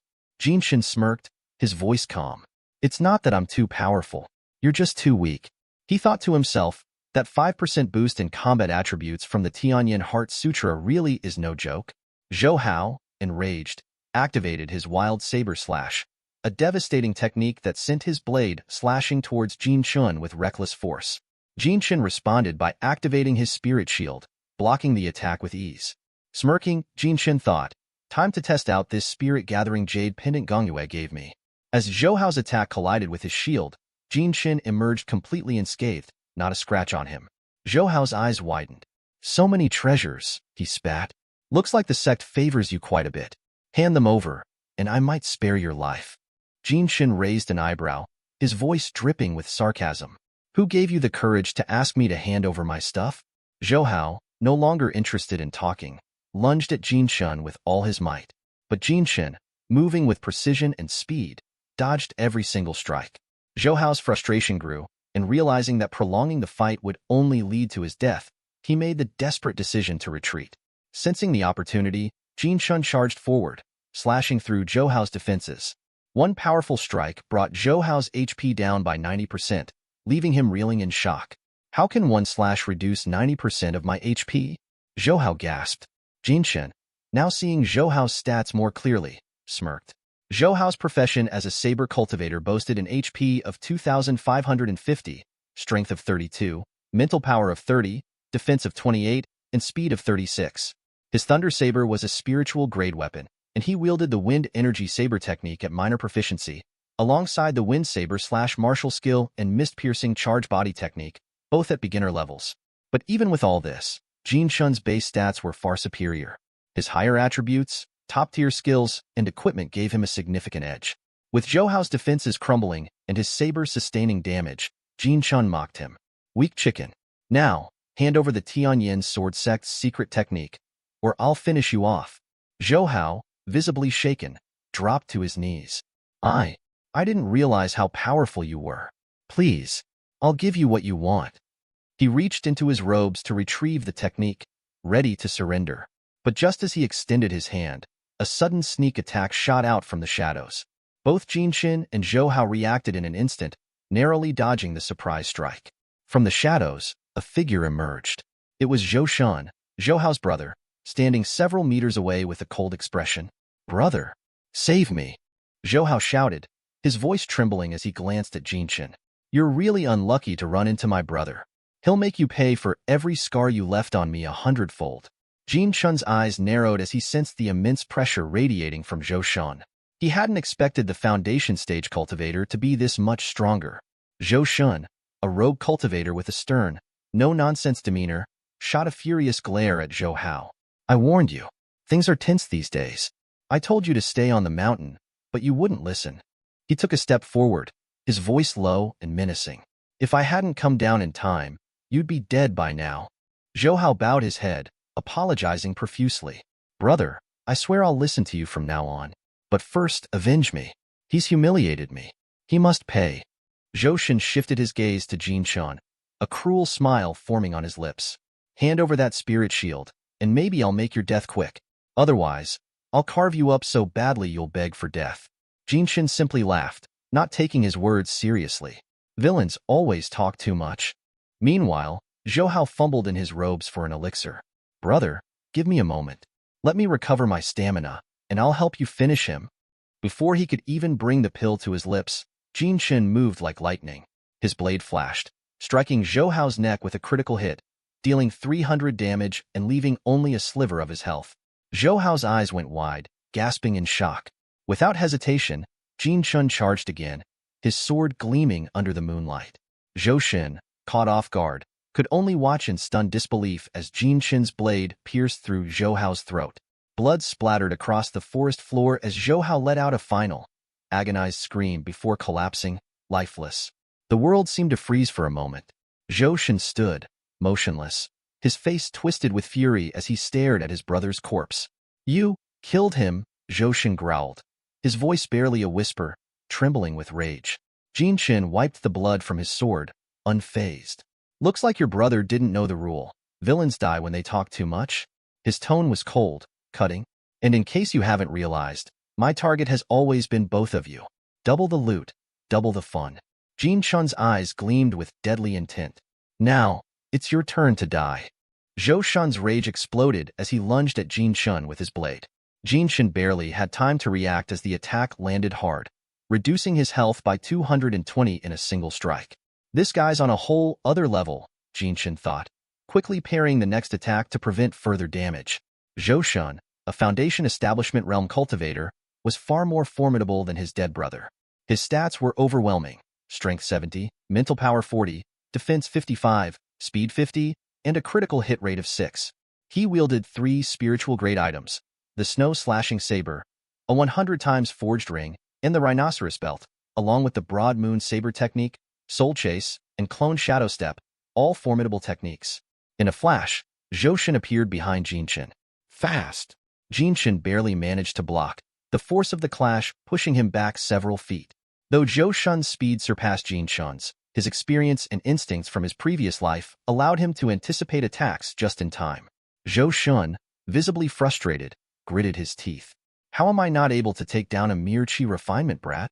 His pride wounded, he unleashed his soul-splitting technique. Jin Chun raised his sword, blocking the strike, but still took 300 damage. He cursed himself for using his spirit shield earlier and letting it go on cooldown. If it had been ready, he could have blocked the attack entirely. Jin Chun glanced at his shadow step cooldown, just 10 seconds left. I can hang in there until it's ready. Zhou Shan sneered. Too slow. You really think you can match me in speed? He activated his clone shadow step, creating 2 identical clones of himself, surrounding Jin Chun in a deadly circle. The clones moved in sync, making it hard to tell which was the real Zhou Shan. A cloning technique, huh? Jin Chun smirked to himself, unfazed. I've seen this trick before. He scanned the clones carefully. To an untrained eye, they were identical, but Jin Shun knew better. There was always a tell. Observing closely, he spotted the key. The real Zhou Shun had life in his eyes, while the clone's eyes were dull, lifeless. Without hesitation, Jin Shun struck the real Zhou Shun, landing a critical hit for 55 damage. His penetration effect kicked in, having Zhou Shun's defense for the next 5 seconds. Perfect. Time to end this. Jin Shun pressed the attack, his sword flashing with deadly precision. Zhou Shun coughed up blood, his health dropping by 110. Furious, he activated a skill that bounced Jin Shun's next attack back, forcing Jin Shun to retreat.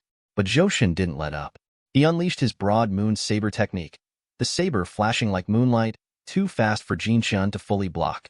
Jin Shun's health plummeted under the relentless onslaught. He's fast, too fast. Jin Shun's mind raced as his options dwindled. He knew anyone at the Foundation establishment stage wouldn't be easy, but Zhou Shun's rapid strikes were overwhelming, pushing Jin Shun to his limits. Jin Shun's health had already dropped by a third. If things kept going like this, he knew he'd die. His unique talent meant that if he died once, his attributes would drop by 10%. But he refused to let that happen. He couldn't lose such a lucky start. With no other choice, he pulled out the mystical violet jade pill his master had given him.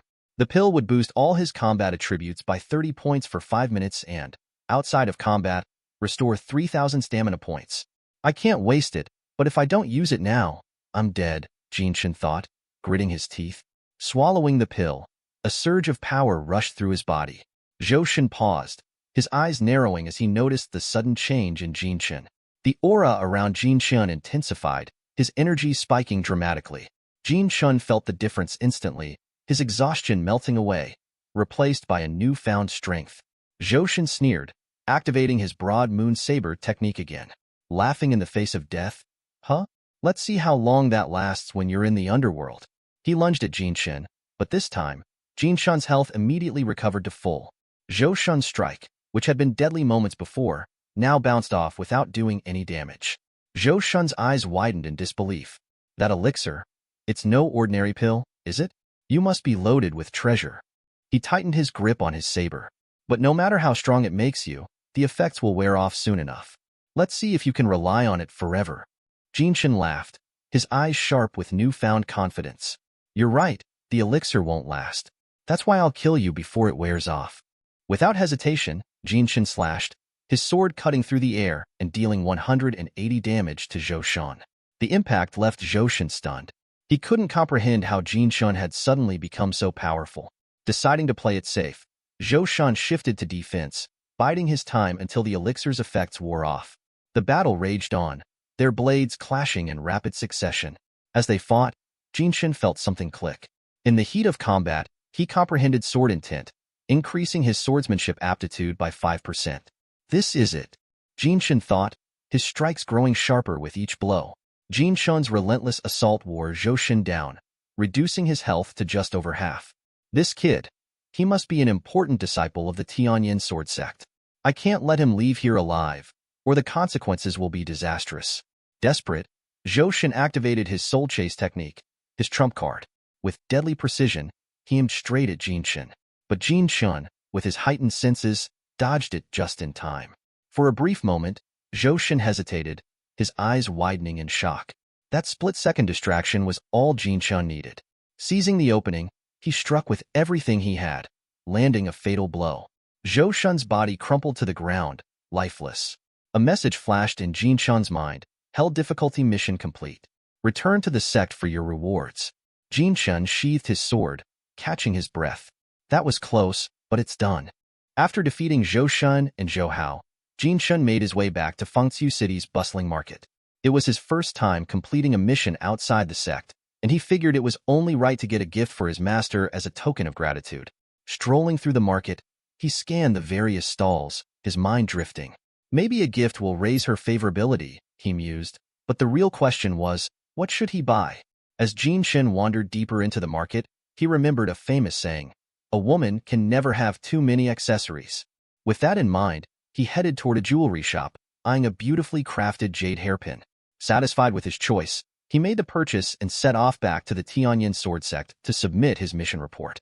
Upon arriving at the mission hall, Jinshin noticed the usual hustle and bustle, disciples choosing or submitting their missions.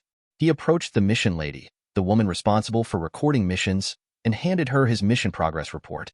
The moment she saw him, she gasped in disbelief. "Brother, you're amazing," she exclaimed, placing a hand over her mouth. "You completed a hell-level mission so quickly?" Her reaction caught the attention of the nearby disciples. Several of them turned to look at Jinshin, their eyes narrowing in suspicion. One disciple, his mouth wide open, blurted out, "Who the hell is this guy? A hell-level mission?"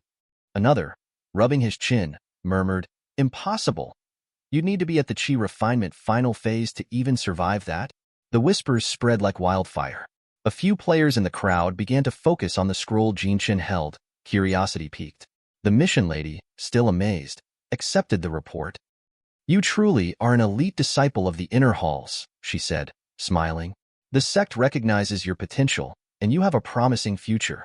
With a wave of her hand, a set of materials appeared, hovering in midair. "Here are your mission completion rewards. Additionally, the sect has decided to grant you an extra reward of 100 lower-grade spirit stones."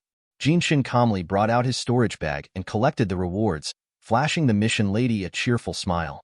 "Thank you, senior sister," he said, his tone humble. Meanwhile, the crowd around him erupted in gasps. 100 lower-grade spirit stones. "I've only earned 10 from dozens of missions," one disciple exclaimed.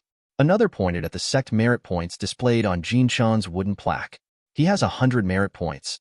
You'd have to complete at least 10 missions to earn that." As Jinshan turned to leave, he was suddenly surrounded by a group of outer disciples. They showered him with praise, impressed by his achievements.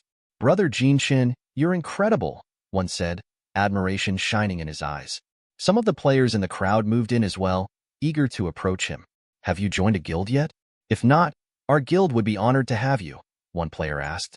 A girl stepped forward, eyes sparkling.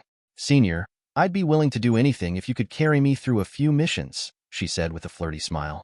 Jinshin waved his hands, a cheerful yet polite smile on his face. "Thank you, everyone. I appreciate the support, but I have some matters to attend to." But the players weren't ready to give up on riding Jinshin's coattails just yet. As soon as he turned to leave, they sprinted after him. "Wait, senior. Let us join you," they shouted, causing Jinshin to break into a sweat. "Stop chasing me," Jinshin yelled, bolting away from the crowd as fast as he could. He hurried through the bustling sect grounds, weaving through the streets. Luckily, he soon reached the inner hall. The disciples guarding the entrance noticed the commotion and quickly stepped in. "Stop. No outer disciples allowed beyond this point," one of the guards declared, blocking the way. The players skidded to a halt, disappointment clear on their faces. "Wait, he's an inner hall disciple," one of them said, wide-eyed. "No wonder he's so strong. He's a real expert," another added, shaking his head in awe. Jinshin sighed in relief as he finally escaped the eager crowd, making his way toward his master's abode. Upon arriving, he respectfully bowed in front of Long Fian, who lounged on her throne, her cold yet graceful presence filling the room. "Master," Jinshin greeted, his voice calm. Long Fian glanced at him, her sharp eyes narrowing slightly. "I heard you took on a hell-level mission," she said, her voice icy. Jinshin nodded. Her expression turned serious, her piercing gaze locking onto him. "I told you to choose a hard-level mission, not a hell-level one," she said sternly. "If you had failed, you might have died out there. Losing you would have been a great loss to the Tianyan sword sect." Jinshin raised an eyebrow, but immediately lowered his head in apology. This disciple was wrong. "Master is right to lecture me." Long Fian waved her hand, dismissing his apology. "Forget it," she said, though her tone remained strict. "Tell me, what was your opponent's cultivation realm?" Jinshan's gaze darkened slightly as he recalled the face of Zhou Shan. "At first, I thought he was just a chi refining disciple, but I later discovered that his brother was at the foundation establishment stage." Long Fian's eyes widened slightly, her usual calm demeanor faltering. "You killed a foundation stage cultivator?" she asked, her disbelief clear. Jinshin humbly nodded. "Yes, but I only managed it thanks to the elixir you gave me. Without it, I would have had no chance." Long Fian stared at him for a moment, deep in thought. Her expression softened, and a hint of pride flickered in her eyes. "I see. Still, you must be more vigilant in the future. The gap between realms is vast, and you can't rely on luck forever." With a swift motion, She summoned a life and death talisman, its aura swirling with powerful energy, and tossed it toward Jin Chun. "Take this," she said. "This talisman holds a wisp of my soul. Use it only in life or death situations." Jin Chun's eyes widened as the system notification popped up, revealing the talisman's attributes. It was called the Soul Talisman and could only be used against NPCs, not other players. The immense power it held was clear. As the talisman hovered toward him, enveloped in his master's energy, Jin Chun caught it with both hands. He bowed deeply. "Thank you, master. I will use it wisely." Inside, Jin Chun was bursting with excitement. With this talisman, I'll be unstoppable, he thought. His hard work had finally paid off. Not only had he earned his master's trust, but he now had her full support. With this, the future seemed bright. Long Fian glanced at Jin Chun once more before producing two small, glowing pills from her sleeve. "These are high-grade qi-condensing pills," she said calmly. "One is the reward I promised you before, and the other is for successfully clearing the Hell-level mission." Jin Chun bowed his head deeply, gratitude evident in his voice. "Thank you, master, for your care.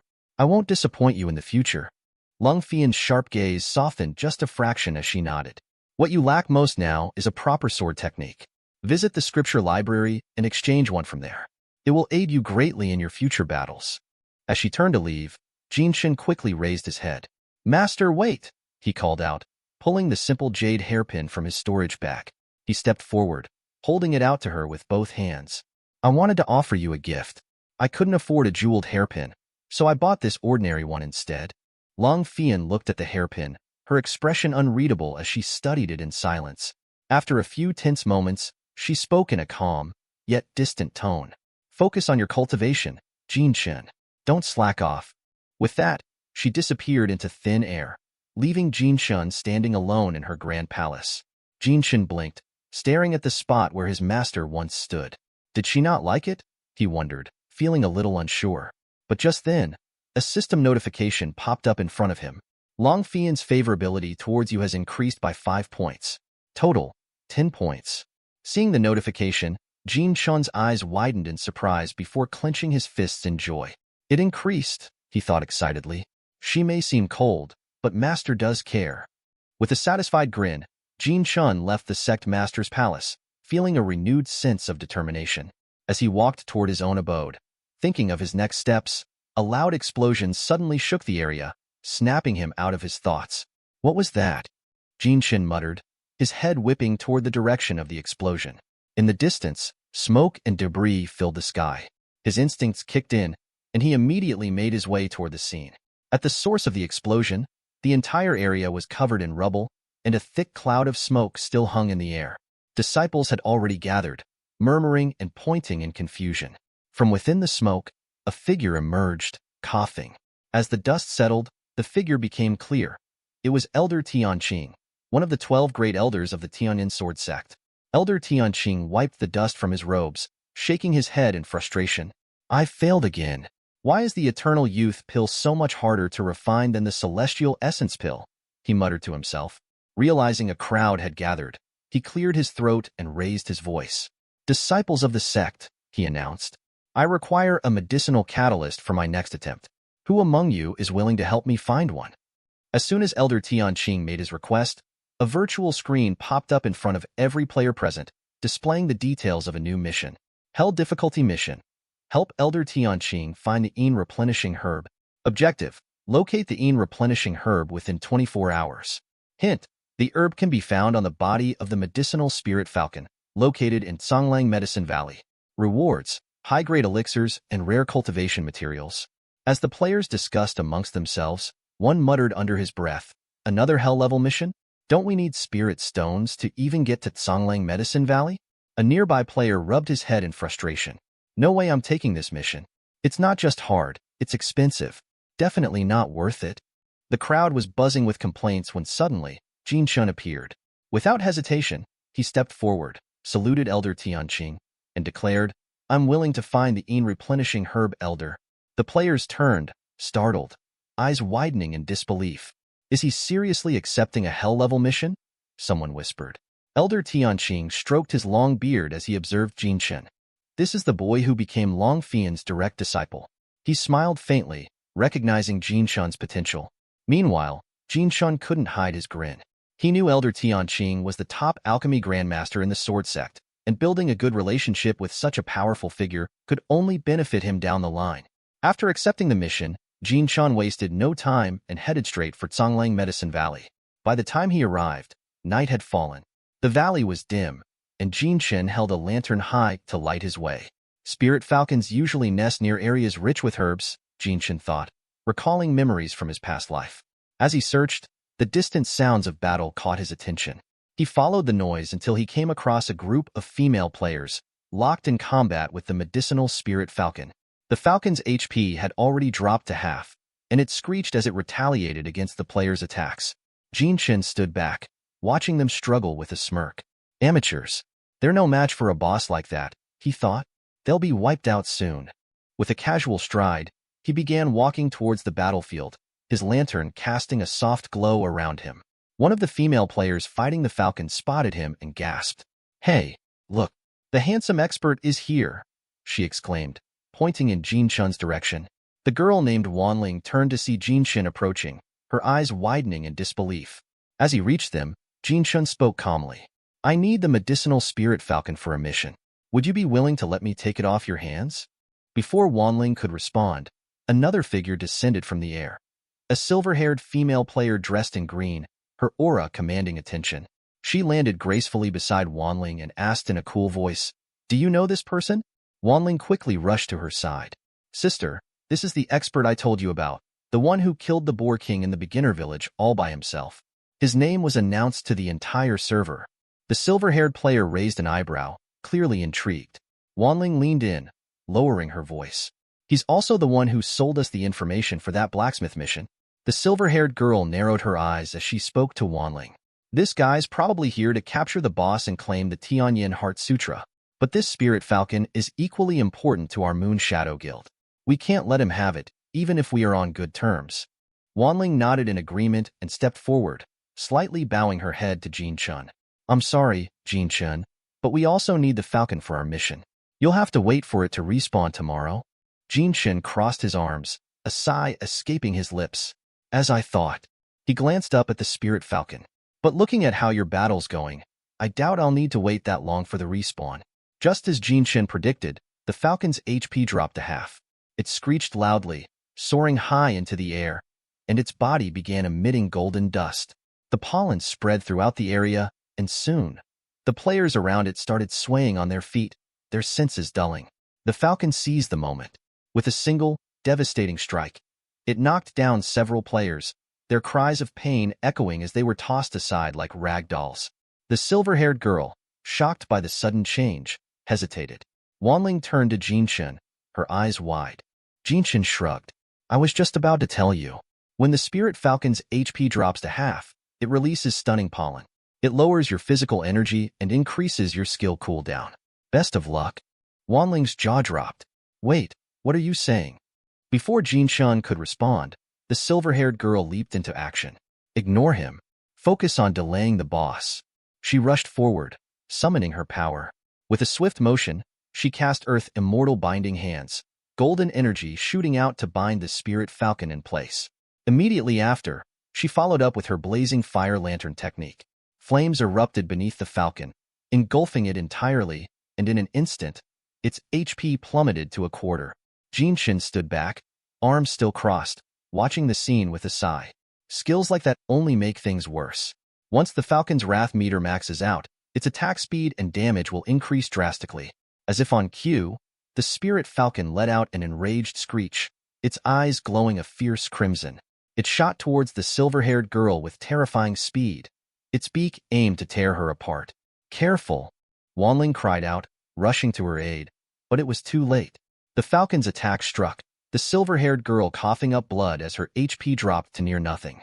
Staggering backward from the impact, she regained her balance just enough to cast stone rain. Dozens of sharp rocks hurtled towards the falcon, but it barely seemed fazed. Jin Shen finally spoke up, his voice cutting through the chaos. "Are you dumb?" His tone was sharp, though his expression remained calm. The silver-haired girl glared at him, but Jin Shen ignored her frustration. "I can teach you how to beat this thing, but the replenishing herb it drops is mine. Deal?" Both Wanling and the silver-haired girl exchanged quick glances. Desperation flickered in their eyes. They nodded in unison, Wanling pleading, "Please, Jin Shin, guide us." Jin Shin walked over to the silver-haired girl, his eyes sharp as he spoke. "The falcon's got its eyes on you. Your skills like stone rain are only making it angrier." He gestured at her health bar, which was dangerously low. "Look at your HP. You've barely got anything left. If you don't handle this right, one more hit from the falcon and you're done for." The girl lowered her gaze, feeling the weight of his words. She knew he was right. Jin Shin stepped closer, grabbing her hand gently but firmly, guiding her staff. "This isn't how you use stone rain. You have to combine it with Earth Immortal binding hands to deal maximum damage. Watch." The silver-haired girl, startled by Jin Shin's close proximity, felt her face grow warm. Her cheeks flushed as he showed her the proper technique. "Now, use Earth Immortal binding hands," Jin Shin instructed. She immediately followed his command. The spirit falcon, still hovering ominously above them, was suddenly bound in midair, unable to move. "Good," Jin Shin praised, a faint smile on his lips. "Now keep it locked down. Let your teammates handle the close combat." Wanling stepped forward, her sword gleaming as she began striking the immobilized falcon. With each slash, the falcon's health dropped further. The silver-haired girl's eyes lit up with joy as she saw the tide of the battle turning. "Thank you, Jin Shin," she exclaimed, overjoyed by the shift in momentum. But just as victory seemed within reach, a rustling sound came from the dense forest behind them. A group of players emerged, their leader stepping forward. "The Blood Fiend Guild is clearing this area," a loud voice boomed. Jin Shin turned to face the newcomers. At the head of the group was a cultivator with striking red hair, flanked by several other players. He pointed at the falcon and then jabbed his thumb toward himself with a smirk. "We're taking this, boss. Stop whatever you're doing and leave. Or else, don't blame us for what happens next." The silver-haired girl's teammates quickly gathered around her, concern written on their faces. Wanling, eyes wide with worry, leaned in. "Boss, the Blood Fiend Guild is one of the biggest in the gaming world. We don't have enough people to take them on. What should we do?" But the silver-haired girl stood firm, her expression determined. "We won't back down," she said, her voice strong. "Even if we lose, we'll show them the fighting spirit of the Moon Shadow Guild." Wanling nodded, her resolve hardening in response. The silver-haired girl glanced at the spirit falcon, still bound but struggling to break free. "The real issue is the falcon. We're so close to killing it, but we can't focus on two battles at once. If we fight the Blood Fiends, the falcon will get away." Her frustration was clear, knowing that giving up on the falcon now would be a huge loss. Jin Shin, who had been quietly observing, stepped forward. "I'll handle the falcon for you," he offered, his tone casual but confident. "In exchange, I'll take a piece of the Een replenishing herb and choose one of the equipment drops. Deal?" The silver-haired girl and Wanling exchanged surprised glances. His offer was unexpected, and they both knew Jin Shin's reputation. Wanling hesitated before speaking up. "I can have a few of our guild members stay behind to help you." Jin Shin interrupted her, drawing his sword in a smooth motion, his eyes locked on the falcon. "No need. I can handle it alone." As if sensing his challenge, the spirit falcon broke free from its bindings, spreading its wings wide in a threatening display. Both Wanling and the silver-haired girl were left speechless by Jin Shin's confidence. Suddenly, the mocking laughter of the Blood Fiend Guild leader, the red-haired cultivator, cut through the tension. "You? Handling the falcon at the Chi refining final phase? Alone? That's rich." His laughter echoed through the valley, a cruel sneer twisting his face. "You're delusional." With a snap of his fingers, the red-haired leader gave the order. "Blood Fiends, attack. Wipe out the Moon Shadow Guild." On his command, the Blood Fiend Guild surged forward. Their numbers were overwhelming, a chaotic wave of enemies charging with deadly intent. Wanling's voice rang out, commanding her guild to defend. "Moon Shadow, hold the line." Swords clashed as the two guilds collided in a fierce struggle. Energy blasts lit up the battlefield as both sides fought with everything they had. However, the Moon Shadow Guild, outnumbered and under heavy assault, was quickly pushed back. The Blood Fiends used dirty tactics, surrounding and picking off the Moon Shadow members one by one. In no time, the Blood Fiend Guild had cornered the remaining members of Moon Shadow. A tight circle of enemies formed around them, like predators closing in for the kill. Wanling, breathing heavily, gripped her sword, her eyes darting around, searching for an opening.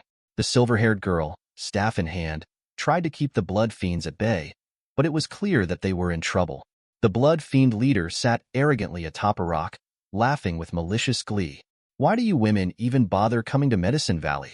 Wouldn't it be easier to stay back in the beginner village? Too late now. Guess I'll send you back there myself? His maniacal laughter echoed across the valley as his crimson energy surged, casting a sinister glow over the battlefield. With a wicked smirk, he sneered at the Moon Shadow Guild, his eyes cold. This is your fate for daring to go against the blood fiends. Consider this your lesson. His lackeys, faces twisted with lust and greed, mirrored their leader's evil intentions. They eyed the Moon Shadow Guild like devils ready to pounce, their leader marveling at his own achievement. The game only launched a few days ago, and I've already crushed a guild. His self-satisfaction was palpable. Just then, one of the blood fiend lackeys pointed toward the sky. Boss, look, the first blood announcement. The blood fiend leader's cocky grin vanished as his eyes widened in shock. A game notification flashed across the sky. Congratulations to player Jinshun for being the first to slay a chi refining stage boss. The announcement listed the rewards: 400 reputation points, 2 innate charisma points, and 1 achievement medal. The blood fiend guild stared in disbelief, their eyes wide and their jaws practically hitting the ground. Jinshun stood calmly by the massive corpse of the spirit falcon, seemingly unaffected by the chaos. His voice cut through the tension as he called out to Wanling and the silver-haired girl. The falcon's dead. Come over, let's split the loot. Wanling and the silver-haired girl turned toward him, stunned by how effortlessly he had handled the situation. Jinshun, ever calm, glanced at the scattered treasure, as if this was all routine. On the other side, the blood fiend leader's face turned pale. His arrogance drained away, replaced by fury. He pointed a shaking finger at Jinshun, his voice trembling with rage. You dare steal my boss kill? You must be tired of living.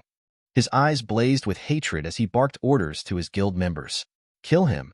If this guy can take down a chi refining boss alone, he'll be a serious threat later. Whoever kills him gets rewarded.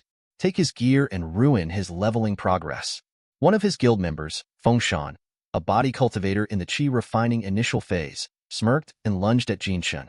I'll take him down. Fengshan was brimming with confidence, chi swirling around his right fist. I'm a UFC fighter in real life, and my fist carries the weight of 20 years of training. Let's see you dodge this. He roared as he unleashed a powerful punch aimed straight at Jinshun's back, fully expecting his strength to overwhelm him. But to his shock, Jinshun moved with the ease of a seasoned veteran, dodging the attack effortlessly. Fengshan stared at Jinshun in disbelief, his mind racing to comprehend how Jinshun had dodged his supposedly unbeatable attack. But before he could even process what had happened, Jinshun wasted no time. With a single, powerful sword strike, he delivered a critical hit of 545 damage. Fengshan's health bar dropped to half in an instant. Jinshun, having spent 9 years as a mage cultivator in his past life, was no stranger to sneak attacks. This weak punch? Child's play. While Fengshan stood there, eyes wide in shock, Jinshun leaped forward with ruthless precision. His sword flashed once more, slashing across Fengshan's neck. 455 damage, an instant kill. Fengshan's body collapsed as a sword burial mound appeared before Jinshun, revealing Fengshan's loot. The blood fiends watching gasped. How is this possible? That much damage, and he didn't even use a skill. One whispered, stunned. Another stammered, is he cheating? Yet another nervously murmured, this game doesn't even have cheats, right? Unfazed by their shock, Jinshun calmly collected Fengshan's loot, tossed it into his storage bag, and threw the remaining scraps to the ground. He tightened his grip on his sword, his eyes cold and sharp as he faced the blood fiends. His voice dripped with lethal intent. I didn't come here to start trouble with you, but that doesn't mean I'm afraid of you. I don't care about your guild wars. But if you come after me, you'd better be ready to face the consequences. The air grew tense as 4 blood fiends, believing they could overpower a chi refining final phase cultivator like Jinshun with their numbers, charged at him. Jinshun didn't flinch. He stood his ground, his expression unbothered. Just as they closed in, the one leading the charge hesitated. Something was wrong. Before they could react, Jinshun unleashed his martial skill, Frost Moon. His sword cut through the air with blinding speed, the first swing decapitating 2 of the attackers instantly, their health bars dropping to 0. The second swing followed swiftly, slicing through the remaining 2 blood fiends before they even realized what was happening. In seconds, all 4 lay dead, their bodies vanishing as 4 more sword burial mounds appeared. Jin Shin didn't break a sweat, his sword now pulsing with a faint blue glow.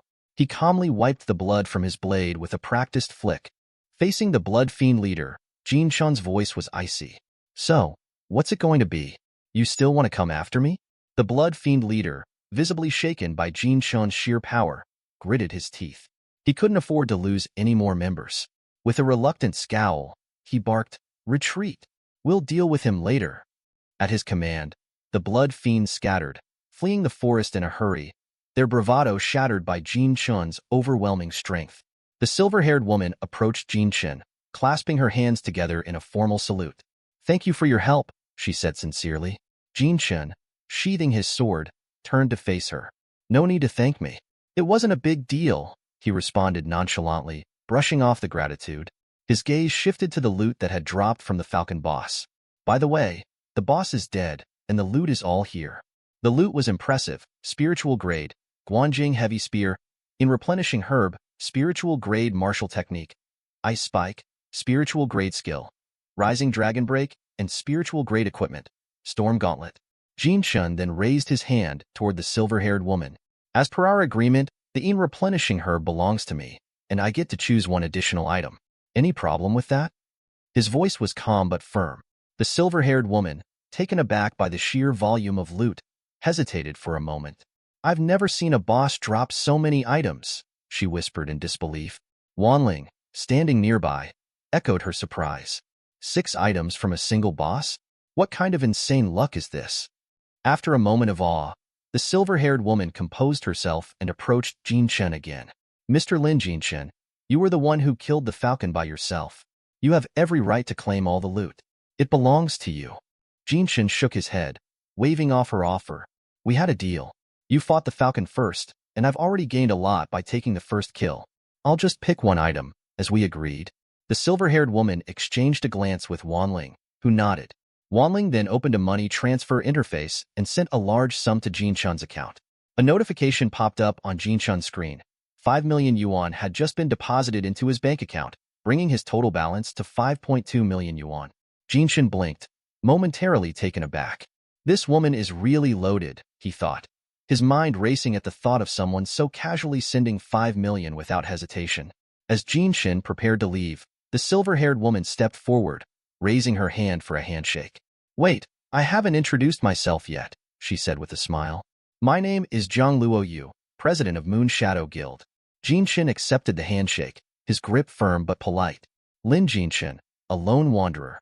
For a brief moment, their eyes met, and something flickered in Jin Shan's memory. Zhang Luoyu. I've heard that name somewhere before, he thought, his brow furrowing slightly as the scene lingered. As Jin Shin focused, a flash of recognition hit him. He finally remembered. In his previous life, he had seen Zhang Luoyu's name on the rankings. She had been the second most powerful cultivator in 8 wastelands, just after him. But that wasn't even the most shocking part. Zhang Luoyu was the daughter of the richest man in Chonghai City. In the present, Jin Shin, still shaking her hand, suddenly grabbed it with both hands. "Let's soak up some of that prosperity," he thought to himself, smiling inwardly. Zhang Luoyu, clearly taken aback by his sudden action, blushed, her cheeks flushed pink. Nearby, Wanling coughed awkwardly, interrupting the moment. "Master Lin, that's enough. Stop taking advantage of her," she scolded, arms crossed. Jin Shin immediately released Zhang Luoyu's hand, rubbing the back of his head sheepishly. Sorry. I got lost in thought just now. Didn't mean anything by it." He smiled, trying to play it off, though a hint of embarrassment showed. Zhang Luoyu, still confused, raised an eyebrow, looking at Wanling for some clarity. She had noticed that Wanling had tried to get closer to Jin Shin before, but he had always seemed uninterested. She had assumed he was just focused on his career, but now it was becoming clear. He simply didn't find her attractive enough. Jin Shin, eager to escape the situation, waved his hand casually. "Well, since everything's settled, I'll take my leave." He turned and walked away, his confident yet carefree attitude leaving Zhang Luoyu and Wanling speechless. Both women watched him in silence, his charm lingering in the air. Zhang Luoyu, still blushing, closed her eyes and murmured, Your friend seems like a pretty nice person. Wanling scoffed, crossing her arms. Nice? He just blatantly took advantage of you. It's obvious he has ulterior motives. Inside, however, she was torn. What's wrong with Jiang Luoyu? She thought, frustration bubbling up. Is she also falling for him now? Jiang Luoyu turned away, refusing to meet Wanling's gaze. Don't talk nonsense about Master Lin, she scolded. As they began walking back, Jiang Luoyu changed the subject. Give a bonus of 50,000 yuan to each guild member who participated in today's battle. Consider it a celebration. While they left, another figure lurked in the shadows, Lu Xiazi, the most popular female streamer on the national server. She had been watching everything unfold quietly. As the others disappeared from view, she sighed softly. Pulling up her stream interface, Lu Xiazi raised both arms and spoke to her viewers with a playful grin. Well, folks, not only did Xiazi take you through an epic guild war today, but you also got to witness a top-tier pro player in action. Her voice was full of excitement as she continued, don't forget to hit that follow button. Meanwhile, on Xiazi's stream screen, messages flooded the chat. Some viewers admired her beauty, while others were puzzled about the mysterious expert who just wiped out the enemies. Is that guy an NPC? He doesn't act like a normal player. One viewer quickly chimed in. Didn't you all see the server announcement? His name is Lin Jinshan. He's the one who killed the beginner village boss. As the chat buzzed with speculation, Xiazi placed both hands over her chest, gazing dreamily. Master Lin took down a boss in the final phase of chi refining with such ease. His strength is incredible and he's quite handsome too. Her cheeks flushed slightly as she gushed over Jinshan. Then, her eyes sparkled with excitement as she made a bold declaration. To all my viewers, I'm officially declaring that Lin Jinshan is the #1 master of 8 wastelands. She leaned forward toward the screen, her voice playful and coy. From today onwards, Lin Jinshan is my idol. No, my crush. Meanwhile, outside the game, a man sat in front of his screen, watching the stream with growing frustration. His face twisted in anger as Xiazi praised Jinshan. He slammed his fist on the table, cursing under his breath. That damn Jinshan. Not only did he kill my guildmates and steal our boss kill, now he's trying to get famous off our backs. This man was the Blood Fiend Guildmaster, the very one whose plans Jinshan had ruined earlier in the Conglang Medicine Valley. His anger boiling over, the Blood Fiend Guildmaster stood up abruptly, his face dark with fury. He grabbed the vase on his desk and shattered it against the wall. Jinshan, if we cross paths again, I'll make sure you regret ever messing with the Blood Fiend Guild. His voice dripped with venom as he vowed revenge. Back in the game, Jinshan had returned to the Tianyin sword sect to submit his completed mission. He stepped into Elder Tianqing's chamber, holding the replenishing herb.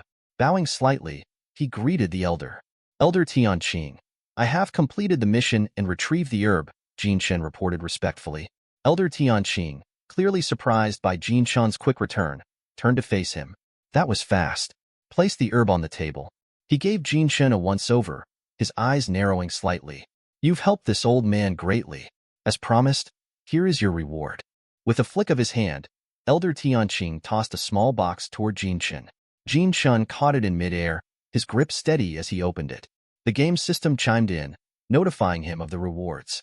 Spirit-grade attribute pills, 3 pills that increase a random combat attribute by 1 to 5 points. The specific attribute and amount are random. Spirit-grade Harmonious Wind Bracelet. Increases the wearer's speed by 5%, dodge capability by 8%, and reduces body skill cooldowns by 10%. Jinshan's eyes gleamed at the sight of the rewards, but he quickly composed himself. Thank you, great elder, he said with a polite bow. Then, Jinshan hesitated for a moment before asking, Elder Tianqing, if I may be so bold, have you found the formula for the Eternal Youth Pill? From his previous life, Jinshan remembered that Elder Tianqing had tried and failed 99 times before finally crafting the Eternal Youth Pill. A thought crossed his mind. If I give him the formula now, could I gain extra goodwill? The elder, clearly frustrated by his repeated failures, looked up at the sky with a heavy sigh. His voice held a tinge of resignation as he spoke. I've tried dozens of times, but always failed. Just then, Elder Tianqing seemed to realize something, turning sharply to Jinshan with a suspicious look. Why do you ask, boy? Do you know something about the Eternal Youth Pill?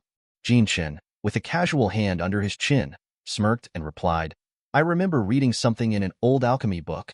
He paused for dramatic effect. The ingredients for the Eternal Youth Pill: 3 grams of powdered stone, 2 feathers of a wild phoenix, 6 grains of peony flower pollen, and 3 plants of replenishing herbs. Elder Tianqing's eyes widened in utter shock. His body trembled slightly, unable to believe what he had just heard.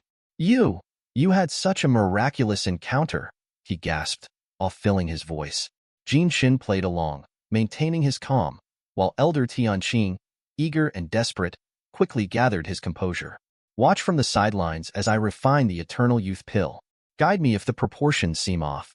Jin Shin nodded, still maintaining his composed facade, and Elder Tianqing began the refining process.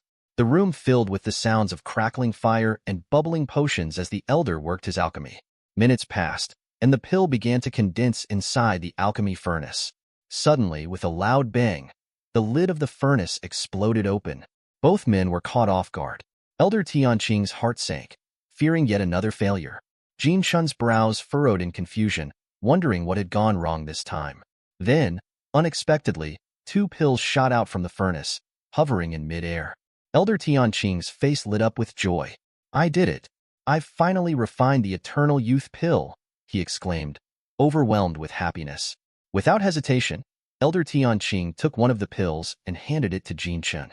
"This is your reward for your invaluable help," he said with a deep bow of gratitude. Jin Shin accepted the pill, and a system notification flashed before his eyes. A Earth Grade, Eternal Youth Pill. Increases innate charm permanently by 5 points. If gifted to the opposite sex, it increases their favorability toward you by 10 to 20 points. Jin Shun's eyes widened in disbelief. This pill, it's extremely rare. Even with the recipe, refining it would be near impossible without a 9th grade alchemy master. He marveled at Elder Tianqing's generosity. With a deep bow, he thanked the elder. "You've been most generous, great elder. I'll take my leave now." As Jin Shun turned to leave, his mind was already racing. "If I gift this to my master, her favorability toward me will skyrocket." He could feel the excitement bubbling inside him, but just as he was about to rush out, Elder Tianqing called out, stopping him in his tracks. "Wait!" The elder's voice echoed in the chamber. Jin Shin paused, turning back with curiosity. "Is there something else, elder?" Elder Tianqing, his eyes gleaming with newfound interest, asked, "Do you enjoy the art of alchemy, young man?" Jin Shin blinked, unsure of where this was leading. "If you do," Elder Tianqing continued, "I would like to take you in as my disciple and teach you the true art of alchemy."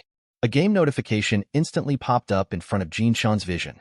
Elder Tianqing wants to accept you as his disciple. Are you willing?" Jin Shin stared at the notification, his thoughts racing. Why does Elder Tianqing want me as his disciple? Is it because of the formula I gave him? He hesitated for a moment, weighing his options. As Jin Shan stood contemplating Elder Tianqing's offer, the atmosphere in the alchemy hall shifted. A powerful presence entered, filling the space with a commanding aura. Jin Shin turned, startled, as a figure stepped through the doorway. Sect leader Long Fian herself. Her cold gaze swept across the room before landing on the elder. "Do you have the heart to take away Fian's only disciple, elder?" Long Fian's voice was calm, but it carried an unmistakable edge. Jin Shan's heart skipped a beat, his mind spinning in confusion. "Master?" He gasped silently, beads of sweat forming on his brow. "Why is she here? I never intended to agree to Elder Tianqing's request. I hope Master doesn't misunderstand." Elder Tianqing, clearly flustered, rubbed the back of his head awkwardly. "Sect Master, you're mistaken. I have no intention of stealing your disciple." He chuckled nervously, glancing at Jin Shin. "It's just that your disciple is quite talented in alchemy. I admire him so much that I simply wanted to teach him the art." Lung Fian's sharp eyes softened just a fraction. She nodded in acknowledgement. "So, it's like that? My apologies for misunderstanding." Jin Shin silently exhaled in relief, his racing heart finally calming down. Thank goodness, she's not angry. He tried to maintain his composure, wiping the sweat from his forehead.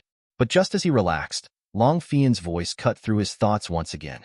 However, her tone shifted slightly, and her gaze bore down on Jin Shin. "Fian believes that this stubborn disciple of mine is far more talented in cultivation." She paused, her words like ice. "What our sword sect needs are powerful immortals, not alchemists. Don't you agree, Uncle Tianqing?" Her words pierced Jin Shin like a sword, making him shudder. Why is Master looking at me like that? Is she angry with me? His heart raced once again, and he dared not meet her gaze. Elder Tianqing, sensing the tension, nodded quickly. Yes, yes. Of course, Sect Master. You're absolutely right. He let out a forced laugh.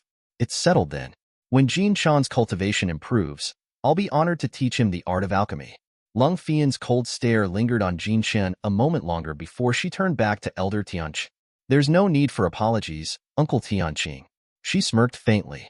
When my disciple reaches an appropriate level, I'll let him take you as his master. Jin Chun's stomach dropped. Appropriate level? What does she mean by that? He gulped nervously, sensing that his master was far from pleased. Elder Tianqing, clearly eager to escape the situation, quickly excused himself. Well then, I'll get back to my alchemy.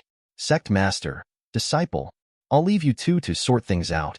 With a hurried wave, he turned and disappeared from the hall. Once Elder Tianqing was gone, Long Fian shifted her full attention to Jin Chun, her gaze as sharp as ever. Follow me, she ordered, her voice leaving no room for debate. There's something I need to discuss with you at my palace. Jin Chin's throat went dry, beads of sweat forming once again. Yes, master, he stammered, bowing his head. As he followed her out of the hall, Jin Chun couldn't shake the uneasy feeling that his master had something serious in store for him. Her words, they felt like a knife, he thought anxiously. Is she going to settle a score with me? After coming out of the alchemy hall, night had already descended. Lung Fian brought Jin Chen to her palace and sat on her throne. Placing a hand under her chin, she closed her eyes, clearly disappointed, and said to Jin Chen, "Looks like you are dissatisfied with me as your master. Why don't we dissolve our master-disciple relationship, and you can find another master?" Hearing Long Fian's words, Jin Chen was flabbergasted. He started sweating profusely, finally understanding that his master had misunderstood him. Jin Chen immediately bowed before Long Fian, clasping his hands together, and requested, "Master, please don't dissolve our relationship. If I keep admitting mistakes, how could I have the face to stay in the sword sect?" Lung Fian, still with her cold attitude, inquired, "What did you do wrong? Did I ever say that you were wrong?" Jin Chen immediately replied, "My mistake was not focusing on my cultivation as you advised, but instead wasting time helping Elder Tianqing with alchemy. I have let down your teachings and expectations of me." Lung Fian raised an eyebrow and glanced at Jin Chen with a piercing gaze, but remained silent. Jin Chen, seeing his master's gaze, realized that her eyes had softened a bit. He knew he needed to push a bit further to diminish her anger. Jin Chen instantly prostrated on the ground, clasping his hands together in apology, and began praising his master as the best master in the world. He complimented her cultivation as unrivaled and her beauty as unparalleled, like a celestial being. Not stopping there, he continued, "With a master like you, why would I want to follow anyone else?" Finally, he added, "Master, you have truly misunderstood me." Lung Fian's cold attitude finally melted under Jin Chan's flattery. A graceful smile appeared on her face as she stared at him silently. Just then, the game notified Jin Chen that Lung Fian's favorability towards him had increased by 5, reaching a total of 15 points. Jin Chen, seeing the notification, was overjoyed but kept his composure outwardly. He was thrilled that his master's favorability had finally increased, and he realized that his master responded well to flattery. Now, he no longer needed to worry about being expelled as her disciple. Lung Fian then raised her hand sideways and said to Jin Chen, "Since you've realized your mistake, I won't hold it against you this time." Jin Chen immediately bowed and thanked his master for her generosity, promising that he would never make such a low-level mistake again. He then took out the eternal youth pill he obtained from Elder Tianqing and offered it to his master, telling her that it was a small gift to express his apology. Lung Fian, upon seeing the pill, gasped in disbelief. Her eyes widened, and she muttered in shock, "This is an eternal youth pill." Then she asked Jin Chen, "This pill is extremely rare. Where did you get it from?" Jin Chen explained to his master that he had helped Elder Tianqing in refining 2 eternal youth pills, so the elder rewarded him with 1 pill. Lung Fian waved her hand, closed her eyes, and told Jin Chen, "Such a precious pill. You should keep it for yourself. There is no need to give it to me." Jin Chen, seeing his master's pride, gritted his teeth and sighed. He knew he had to give this pill to his master, even if she didn't want to accept it. He had to find a way. He quickly approached his master and, grabbing her hand, placed the box containing the pill into her hand. He told her that he had specifically asked Elder Tianqing for this eternal youth pill to give it to her. He then started acting, blurting out nonsense, saying that the reason he wanted to learn alchemy from Elder Tianqing was so that he could learn to refine the eternal youth pill. He didn't stop there, continuing, "In the future, I will refine one for you every day so that you can eat it like meals." Long Fian stared at Jin Shun, silently listening to him. After a moment's pause, she brought her hand close to her mouth and smiled gracefully at his words. Jin Shun, seeing his master's graceful smile, was taken aback. He started blushing, unable to resist his master's beautiful smile. Embarrassed by his own flattery, Jin Shun began rubbing his hands and, while blushing, said, "Master, your celestial beauty doesn't require an eternal youth pill. This gift is my heartfelt intention, so I hope you accept it to ease my mind."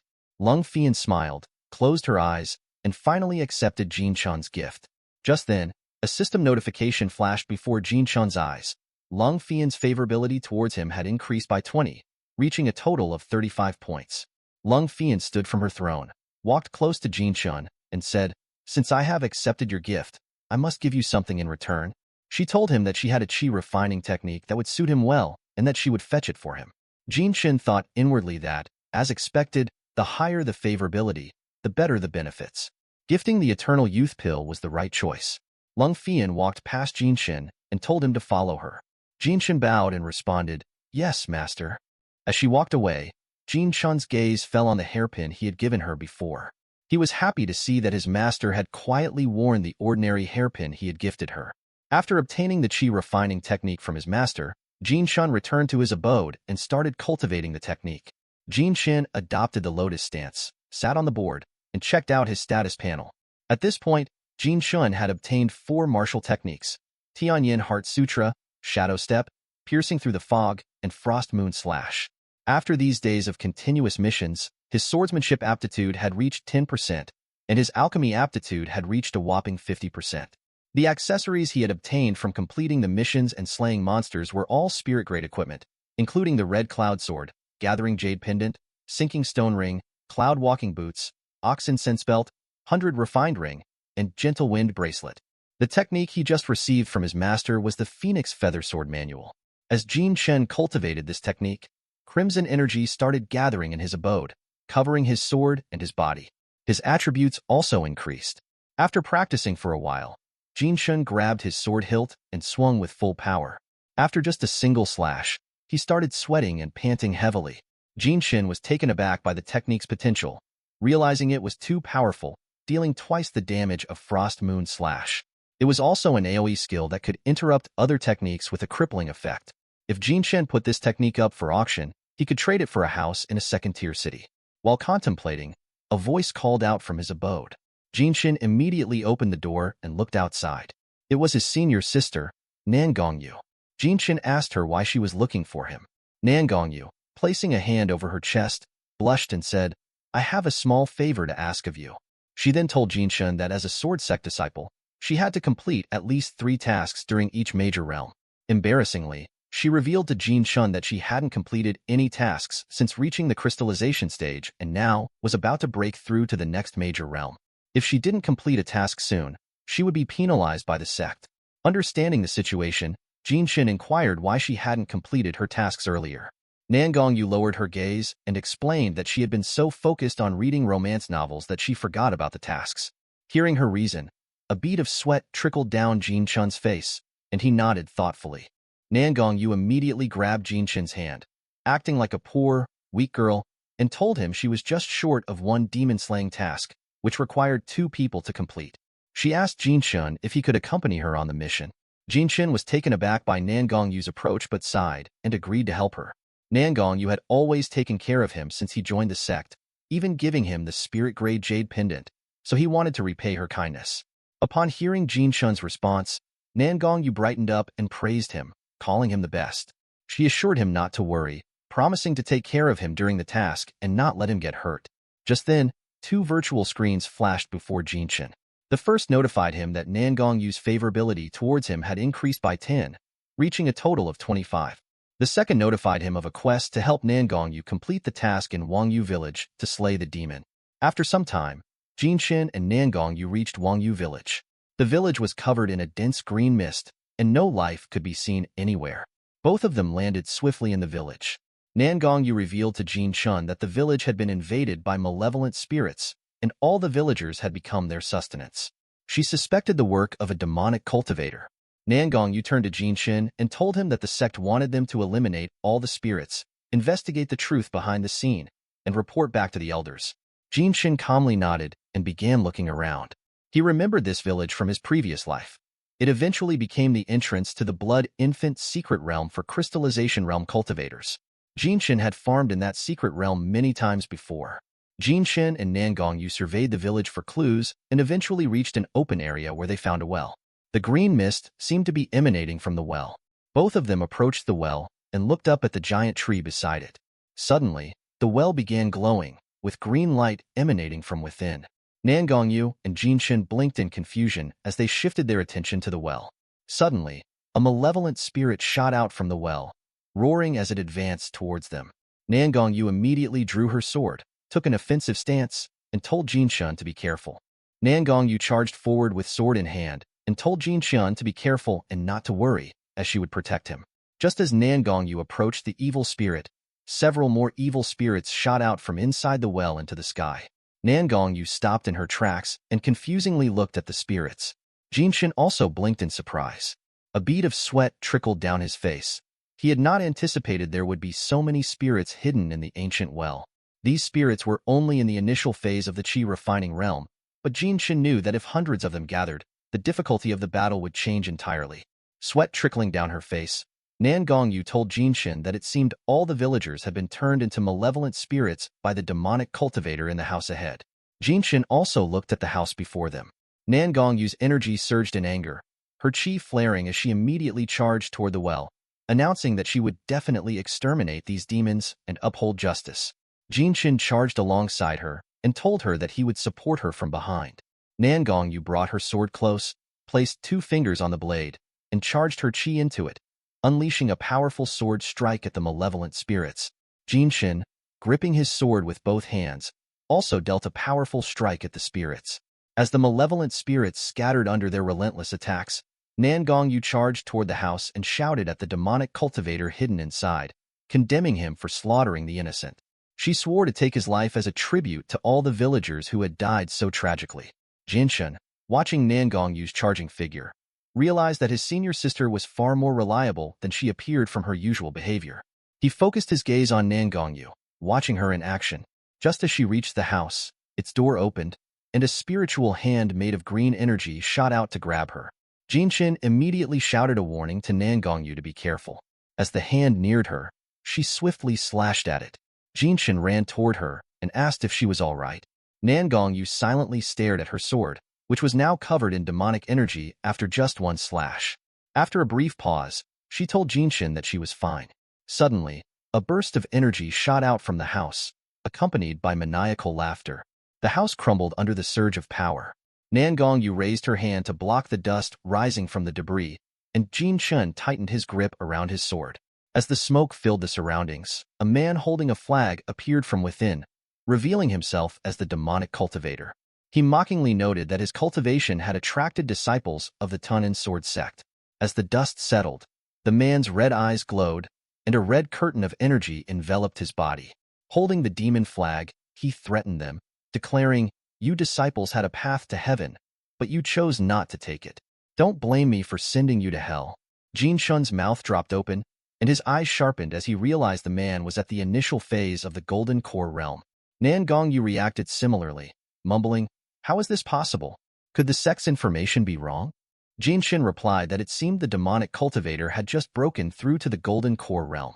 Hearing Jin Chun's words, the demonic cultivator's eyes narrowed, and he praised Jin Chun, noting that his cultivation was low, but his eyesight was sharp. The demonic cultivator raised his flag high, and black energy began gushing from it. He confirmed Jin Chun's guess and revealed that he had just broken through to the Golden Core realm. He further claimed that if he could turn both of them into spirits, his power would increase even more. Nangongyu immediately gripped her sword tightly, purple energy surging from her body, and she charged toward the demonic cultivator, advising Jin Chun to stay back and avoid getting hurt. Enraged, the demonic cultivator shouted, "You dare challenge my ghost puppets? I will make you one of them."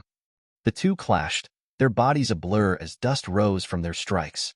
After exchanging dozens of blows, the demonic cultivator, his body covered in black demonic energy, charged again. Nan Gongyu raised her sword to the sky, her energy flaring as it shot upwards. Charging her sword energy, she pointed it at the demonic cultivator and launched herself at him. They exchanged several strikes in the air, their clashing energies the only visible signs of the battle as their figures blurred. Meanwhile, Jin Shun, who had been watching the entire fight from a distance, decided to stay away from the combat zone.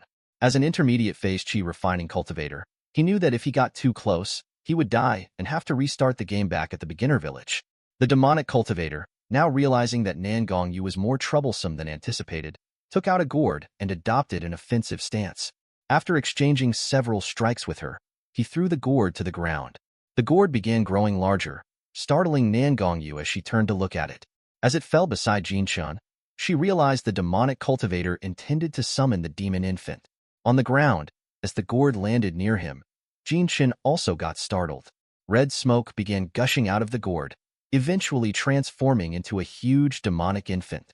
Its eyes shed blood instead of tears as it roared. A stat window flashed before Jin Shun's eyes, revealing the infant stats. An elite-level evil spirit called Ghost Mother Blood infant with 7,000 HP, 88 attack, 60 defense, and 70 speed. It had 3 skills: Night Owl Long Tongue, Blood Throat, and Flying Bloodbat. Jin Shun stared at the blood infant in a daze. The blood infant raised its head towards the sky and shot its tongue toward Nan Gongyu. Jin Shun, realizing the danger, gripped his sword tightly and dealt a powerful strike at the infant's tongue, severing it instantly and dealing a critical hit of 1610. He then turned to Nan Gongyu, telling her to focus on the demonic cultivator and not worry about him, as he would take care of the blood infant. Enraged after losing its tongue, the blood infant roared that it would eat Jin Shun's heart, liver, and entire body. But Jin Shun stood firm, gripping his sword, and unleashed a chain of strikes on the infant's body, dealing another critical hit of 1260 HP. With its HP halved, the blood infant transformed into its second stage, Demon Infant Flying Mode, splitting into several demonic bats. The blood bats began circling Jin Shun. Just then, a virtual screen flashed before him, revealing that the blood infant had used the blood bat sound skill, which disrupted the mind and reduced agility by 30%. Beads of sweat trickled down Jin Shun's face as he stared at the screen. Regaining his composure, he gripped his sword with both hands and closed his eyes, focusing to avoid the bloodbat's interference. Suddenly, spiritual feathers appeared around Jin Shun, hovering in the air. He unleashed the Phoenix Feather Sword manual he had practiced, and beams of energy shot out, striking the bloodbats. Jin Shun's eyes gleamed with blue energy as he leaped into the air and charged at the bloodbats. In seconds, he unleashed dozens of strikes, and as he landed, the bloodbats behind him exploded in a chain reaction. Jin Shun smiled, realizing how overpowered spirit-grade martial skills were compared to his previous technique, Moon Slash. Meanwhile, Nan Gongyu finished her battle against the demonic cultivator. Beaten and covered in black energy, the cultivator crashed to the ground, green liquid gushing from his mouth. Clenching his teeth and clutching his chest, he regretfully muttered that he couldn't accept his defeat. Jin Shun, watching Nan Gongyu's body radiating purple energy, smiled. He had misjudged her before, not realizing his delicate and cute senior sister was this powerful. In his last moment, the demonic cultivator took out a wooden box and threw it towards Nan Gongyu, saying if he had to die, he will not let her live in peace either. Nan Gongyu, sweat trickling down her face, was already tired after fighting the demonic cultivator. Seeing the wooden box coming towards her, she raised her sword and slashed the wooden box into half. Just then, red smoke started gushing out of the wooden box. The red smoke immediately surrounded Nan Gongyu, covering the surrounding. Jin Shun, watching the whole scene, rushed towards Nan Gongyu and shouted, asking her to immediately cover her mouth and nose as the smoke contained a demonic insect. But it was already too late. The smoke already entered Nan Gongyu body through her mouth. She started panting and sweating heavily and cried out in agony. As Nan Gongyu was affected by the demonic insect, she began to fall. Jin Shun immediately rushed forward, caught her, and asked if she was okay. Panting, Nan Gongyu placed a hand over her chest and asked Jin Shun not to look at her. Jin Shun closed his eyes and assured her, "I won't look at you." He sighed at Nan Gongyu's situation. According to his memories, the demonic insect was a creature that stimulated human desires, much like an aphrodisiac. Jin Shin wondered if this was Nan Gongyu's first time being caught in such a sinister trick, leading to her being defenseless and falling for it. Just then, Nan Gongyu began licking her fingers, her lust taking over. She gazed at Jin Shin with flushed cheeks and called out his name. At that moment, several screens flashed before Jin Shin, notifying him of Nan Gongyu's favorability increase. It jumped to 52 points, then quickly to 72 points, and finally reached 92 points, representing sworn, everlasting love. Jin Shin, cheeks flushed, knew this favorability increase wasn't real but just the effect of the demonic insect. Still panting, Nan Gongyu placed her hands over her chest and told Jin Shin, "I feel really uncomfortable. Could you please help me?" She then raised her trembling body, got close to Jin Shin, and with closed eyes, tried to kiss him. Jin Shin, also taken in by her charm, felt his cheeks flush red. He pondered what would happen if he spent the night with Nan Gongyu right now. But Jin Shin stopped his thoughts there and immediately pushed Nan Gongyu back. Panting heavily and holding his knees, Jin Shin realized he had almost been taken in by her charm. He knew that if he spent the night with her, Nan Gongyu would realize everything once she woke up. Then her favorability would drop to 0, and, at worst, she might turn against him and kill him in a fit of rage. Jin Shin didn't want to ruin his future just for a single night of passion. He turned to look at the ancient well. From his previous life, he remembered there were always special pills inside the well. The problem was that a formation inside the well could only be withstood by someone at the crystallization stage, but Jin Shin was only at the chi refining stage. However, Jin Shin didn't have time to worry about that, so he charged towards the well, telling Nan Gongyu to hold on for a little while as he went to find the antidote. As Jin Shin approached the well, malevolent energy still lingered, but he didn't hesitate and jumped down.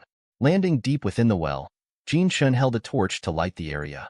As he looked around, he saw the remains of villagers' bones scattered around, intensifying the yin energy in the well. As he stepped forward, the formation activated, and Jin Shin's HP started dropping drastically. He raised his hand to block the yin energy, knowing he had to hurry and find the pill. If he continued taking damage, he wouldn't be able to hold out much longer. Just then, Jin Shin's gaze landed on something shining in a pile of bones. Upon closer inspection, he noticed a small bottle containing healing pills. His eyes sharpened, and he quickly charged towards the pile of bones. At that moment, yin thunder began gathering above him. Jin Shin immediately raised his hand, gesturing with 2 fingers to summon a spirit shield. Just before the yin thunder shot towards him, the shield formed, blocking the attack. However, the yin thunder began gathering again. Knowing he had to act fast, Jin Shin grabbed the pill bottle and charged towards the well's opening. But the fully formed yin thunder shot out just as Jin Shin reached the opening. Turning to look behind, he knew he couldn't dodge it. The yin thunder struck Jin Shin, dealing a critical hit of 4,000 HP. After being hit, Jin Shin flew out of the well and collapsed on the ground near Nan Gongyu. He started writhing in pain from the yin thunder entering his body, triggering the unconscious state. In his last moments of consciousness, he caught hold of Nan Gongyu and fed her the antidote from the bottle he had retrieved from the well. Jin Shin then coughed up a mouthful of blood and collapsed on Nan Gongyu's chest, his body in a near-death state before falling unconscious. Sometime later, Nan Gongyu woke up. Confused, she tried to get up but felt something heavy pressing down on her. As she regained her senses, she realized Jin Shin was lying on top of her. Tears filled her eyes as she wondered if Jin Shin had taken advantage of her while she was under the influence of the demonic insect. Her face flushed red as she imagined the scene. In anger and frustration, she shouted and slapped Jin Shin away from her. Jin Shin, already on the verge of death, saw his HP drop to a mere speck after the slap. Nan Gongyu cursed Jin Shin, calling him a beast and a bastard, and exclaimed that she hated him. Jin Shin, completely unconscious, lay flat on the ground, unaware of her accusations. Just then, Nan Gongyu's gaze landed on the red bottle lying nearby. Sweat trickled down her cheek as she realized it contained a healing item.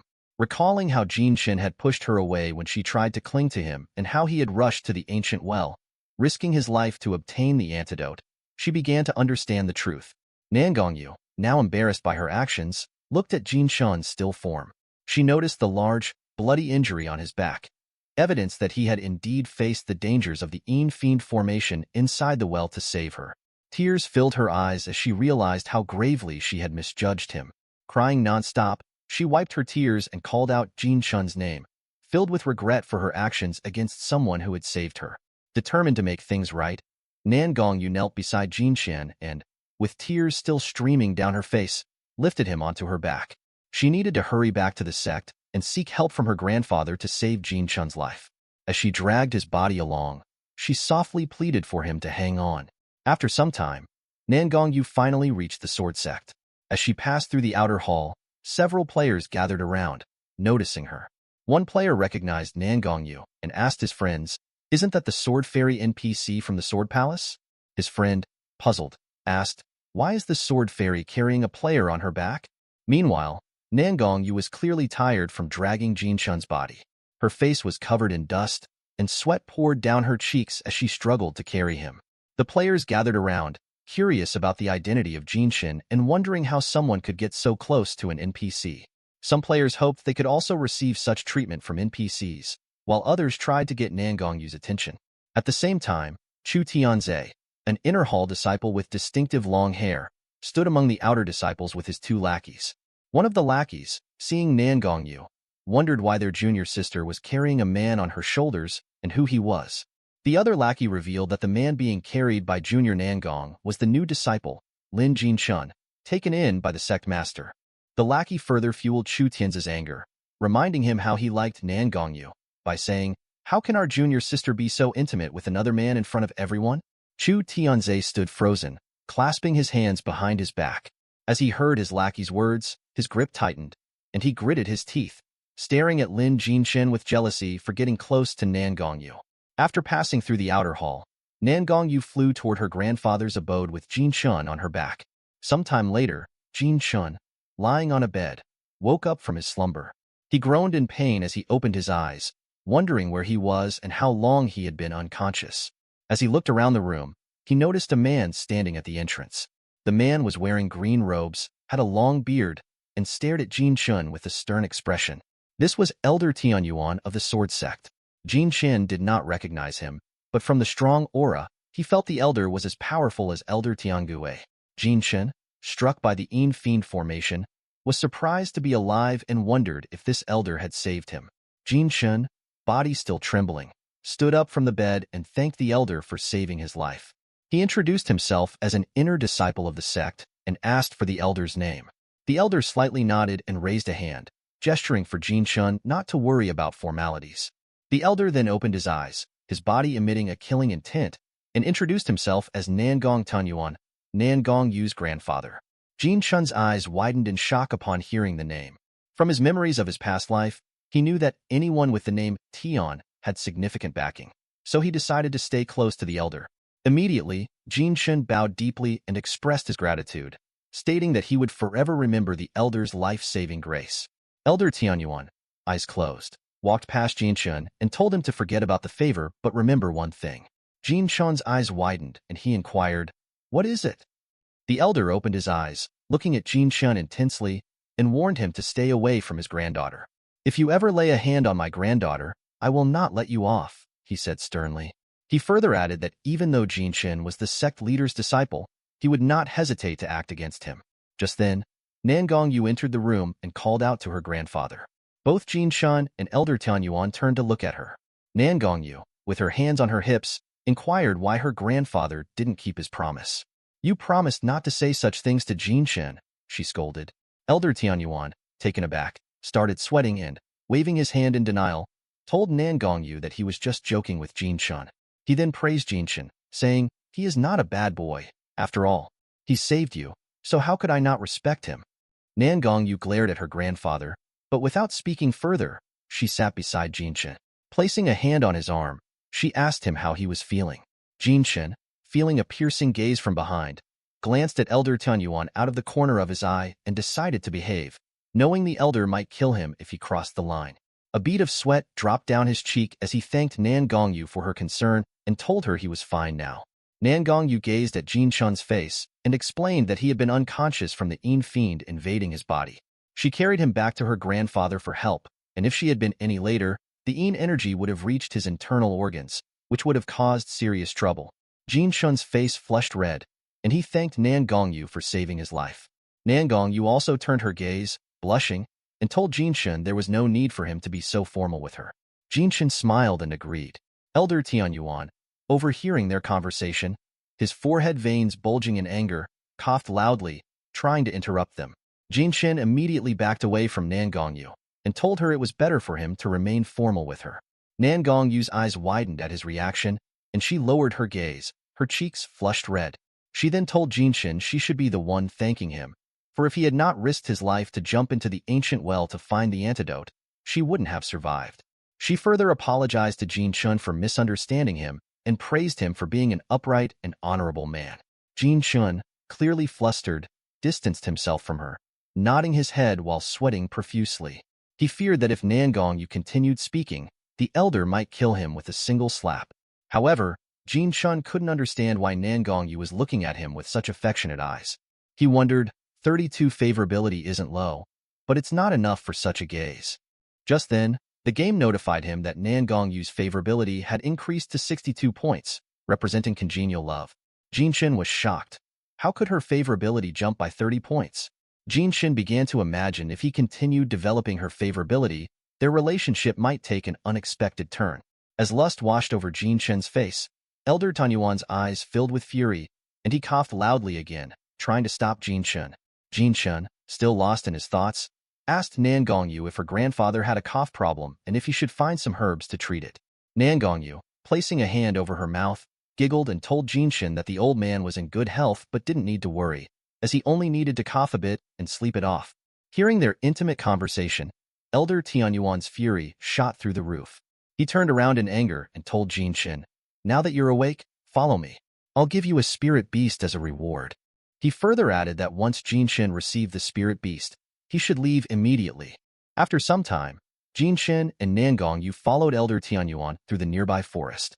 As they reached the spirit beast garden entrance, several spirit monkeys could be seen lurking in the trees.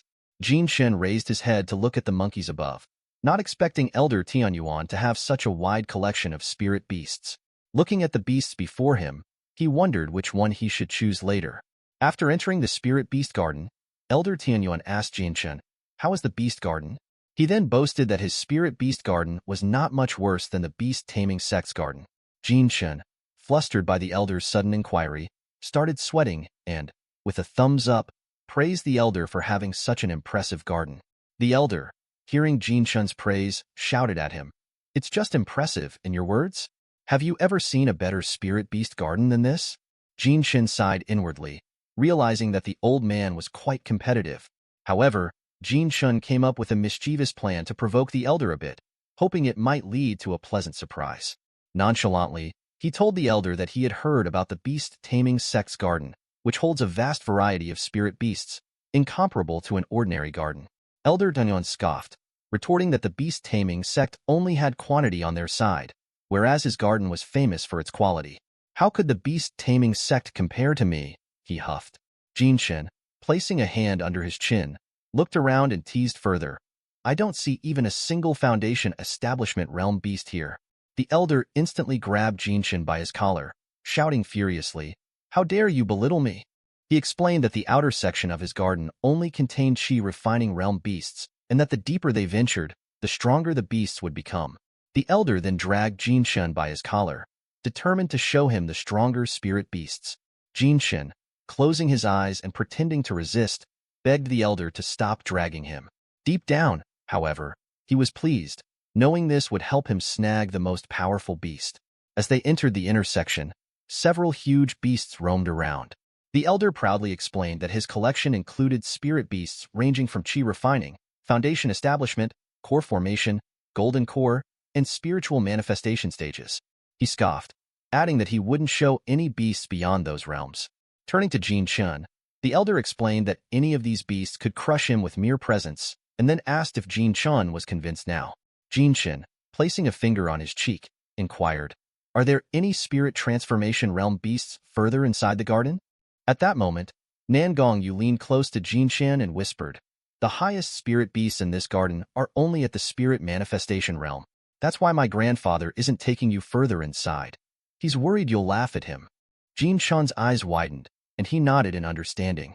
Hearing his granddaughter, the elder started blushing but remained silent. He then waved his hand, telling them to stop talking and explained that he had other things to do. "Don't waste time. Pick a chi refining realm spirit beast quickly, and then leave." Nangong Yu immediately retorted, placing her hands on her hips. You're too stingy, grandfather. Jinshin slayed a middle-phase Foundation Establishment Mother Blood infant, so he should at least get a Foundation Establishment Spirit Beast. The elder, furious that his granddaughter was siding with an outsider, exclaimed, There's no way I'll give away a Foundation Establishment Spirit Beast. But Nangong Yu, ignoring her grandfather, quickly grabbed Jinshun's arm and insisted he's not an outsider. The elder, watching his granddaughter getting so close to Jinshun, was flabbergasted. Meanwhile, Jinshun started enjoying the situation, realizing that in his previous life, he never noticed so many perks in the game due to his edgy persona. Nangong Yu then led Jinshun further into the garden, pointing out a small wolf sitting on a cliff. That's an iron-backed wolf. In the early stages of Foundation establishment, it can be used as both a pet and a mount, she explained. She then pointed to another spirit beast. That's a Treasure Moon spirit monkey. At mid-phase Foundation establishment, it excels in both attack and speed. Jinshun, placing a hand under his chin, started evaluating the different spirit beasts in front of him. Just then, a panda-like spirit beast rolled on the ground and stopped in front of Jinshun. Surprised to see this creature, Jinshun bent down and gently placed a hand on the beast's head. It was an iron-eating beast. The beast looked up at Jinshun and growled. According to his memories from his past life, Jinshun recalled that in ancient legends, the iron-eating beast was Chiyu's mount. It was incredibly rare and could grow to the nascent soul stage after reaching adulthood. Jinshun picked up the iron-eating beast and confidently declared, I'll be taking this one.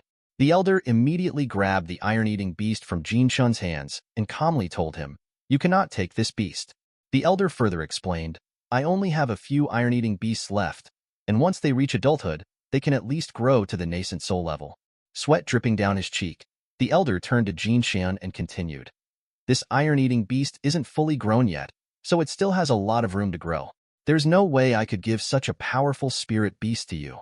Just then, Nangong Yu snatched the iron-eating beast from her grandfather's hands. The elder stared at his empty hands in a daze. Nangong Yu said, This spirit beast, with its potential, is perfect for my junior brother who also has great potential. She walked towards Jinshun and handed the beast to him, saying, It's yours now. Just drip some blood on its forehead, and it will recognize you as its master. The elder was flabbergasted by his granddaughter's behavior. He immediately rushed toward Jinshun, shouting for him to return the iron-eating beast. But just as he approached, Nangong Yu raised her hand and stood in front of Jinshun, firmly stating, You taught me to be trustworthy, grandfather. Since I've already given the iron-eating beast away, we can't back out now. She then turned to Jinshun and urged him to hurry up and complete the blood recognition. Bite your finger, then press it against the beast's forehead, she advised. Jinshun quickly bit his finger and pressed it against the iron-eating beast's forehead. The beast growled, trying to resist. Nangong Yu calmly instructed Jinshun, sense its emotional fluctuations and communicate with it mentally.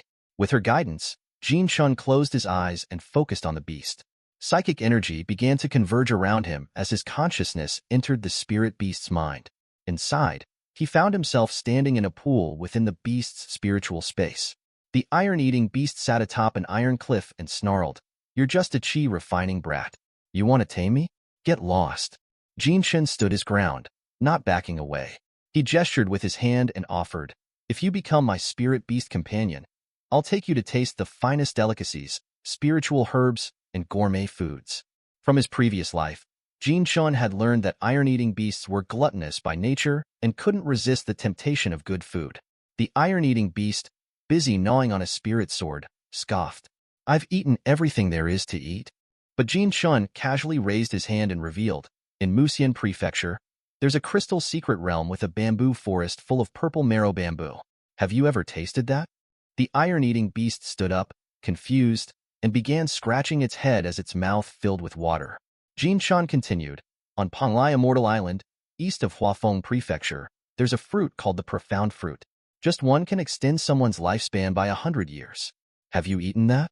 Before Jinshun could say more, the iron-eating beast leaped down from the cliff, rolled over, and finally stopped in front of him, begging, Stop talking.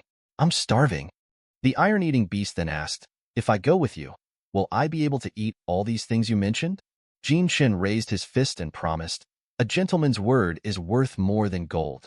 The iron-eating beast gave a fist bump in return and accepted the spirit beast contract. Jin Shin emerged from the beast's spiritual space and petted its head. He then checked its stats. The iron-eating beast was in its juvenile stage with an HP of over 8,000, an attack of 90, defense of 85, and speed of 65.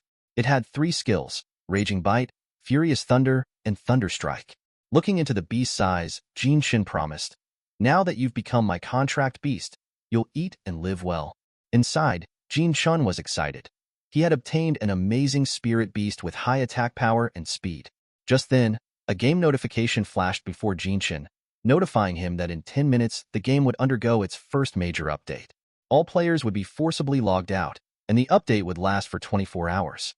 Jin Shin recalled from his past life memories that there had been a major update, but it happened a month after the game's open beta. He wondered why it was happening so soon this time. Could the game's integration with reality also be ahead of schedule? He stood dazed, staring at the screen. After contemplating for a moment, Jin Shin turned to Nan Gongyu and thanked her. He then told her, "I'll be returning to my abode to cultivate for a few days." Jin Shin was eager to rush back and start AFK cultivation while logged out, so he wouldn't waste the 24 hours.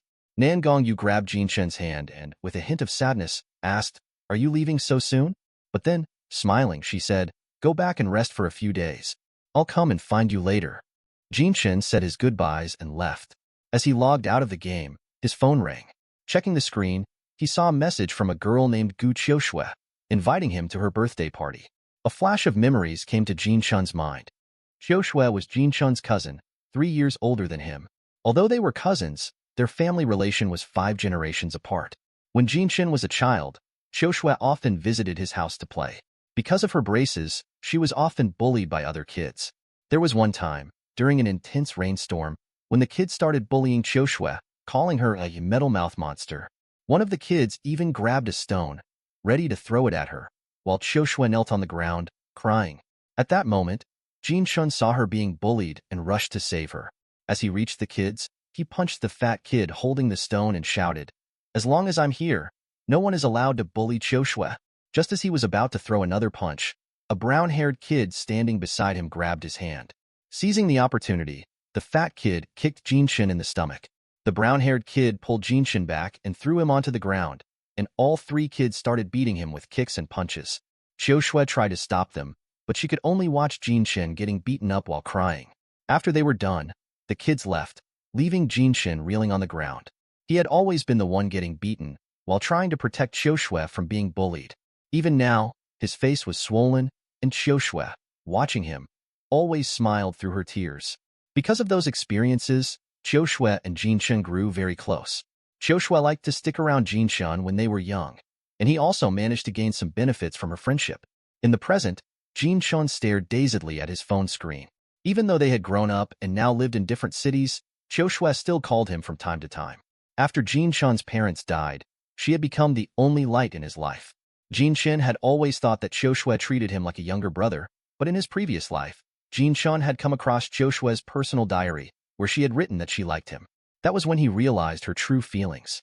However, Jin Shin had been captivated by Guo Jie in his previous life and had neglected Qiushue. By the time Jin Shin came back to her, she was already married to someone else, and shortly after her marriage, she had committed suicide. In the present, Jin Shin gathered his belongings, packed a backpack, and took a flight to Baining, where Qiushue was settled, to attend her birthday party. He remembered that in his previous life, after today's birthday, Qiushue began to distance herself from him. Jin Shin looked around the bustling city and started walking toward the hospital where Qiushue was interning. He had decided not to miss her birthday this time, to prevent her from following the same tragic path as in his previous life. After reaching the hospital, Jin Shin started searching for the gynecology department, where Qiushue was working. Just then, Jin Shin noticed a commotion. The doctors were rushing a patient toward the operating room. A lady dressed in office attire was running alongside the stretcher, seemingly the patient's daughter. She was Yang Yiro, the chairwoman of the Yang Fan shipping group, calling out for her father to wake up, pleading with him not to scare her like this. As the stretcher passed Jin Shin, he backed away to give them room and spared a glance at the patient. Quickly assessing the patient's condition, Jin Shin pressed one of his acupoints, thinking that the pharmacology knowledge he had learned from the 8 Wastelands game was finally coming in handy. If he hadn't pressed the patient's hard acupoint, the man wouldn't have lasted even an hour. As Jin Shin pressed the acupoint, the patient woke up, breathing heavily. The doctor pushing the stretcher was shocked and asked Jinshin how he had done it. The doctor, not wasting any more time, quickly took the patient into the operating room. Now that the patient was awake, the chances of his survival had increased. Yang Yiro quickly grabbed Jinshin's arm, begging him, "If you can save my father, the Yang family will pay any price you demand." Jinshin was taken aback by her sudden approach. Regaining his composure, he explained, "I only helped unblock some acupuncture points. It's temporary. The actual outcome depends on the success of the surgery." Jinshin knew that treating such an illness was only possible with spiritual herbs from the 8 Wastelands, which could only happen once the game and reality merged. The lady continued to stare at him. Jinshin added, "The surgery won't be easy. Your father's illness is at a late stage. If he's lucky, he might live another month." The young woman lowered her gaze, her eyes filled with tears. She remained silent for a moment, contemplating. After a brief pause, she asked Jinshin, "Can I lean on your shoulder for a moment?" The lady leaned on Jinshin's shoulder and started crying profusely. Jinshin held her trembling body, comforting her. The old man reminded him of his own parents.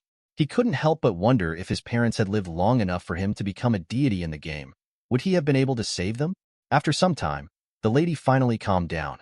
Noticing that Jinshin's clothes had gotten dirty from her tears, she apologized. Jinshin waved his hand and reassured her, "Don't worry about it. These clothes are just cheap ones from a street stall." He then asked if she was all right and advised her to spend time with her father, urging her not to have any regrets. As Jinshin was about to leave, the lady called out to him and handed him her credit card as a token of gratitude. She also offered her business card, telling Jinshin that if he ever had any problems in the future, he could contact her. Jinshin was amazed by her offer. He took the cards and promised the young lady that he would definitely reach out if he faced any difficulties. Before leaving, the lady gave Jinshin a quick, seductive glance, calling him "Little Doctor" before walking away. Jinshin sighed, watching her retreating figure, wondering why she had called him "Little." He then checked the time and realized he was running late. He wondered if Qiushui was free from work. Just then, Qiushui came out of the gynecology ward. Jinshin, seeing her, immediately called out her name. Qiushui, hearing her name, turned around and was surprised by Jinshin's arrival. Jinshin, with tears welling up in his eyes, quickly ran to her and hugged her tightly, telling her how much he had missed her. Qiushui was taken aback by Jinshin's sudden reaction, wondering what had happened to him.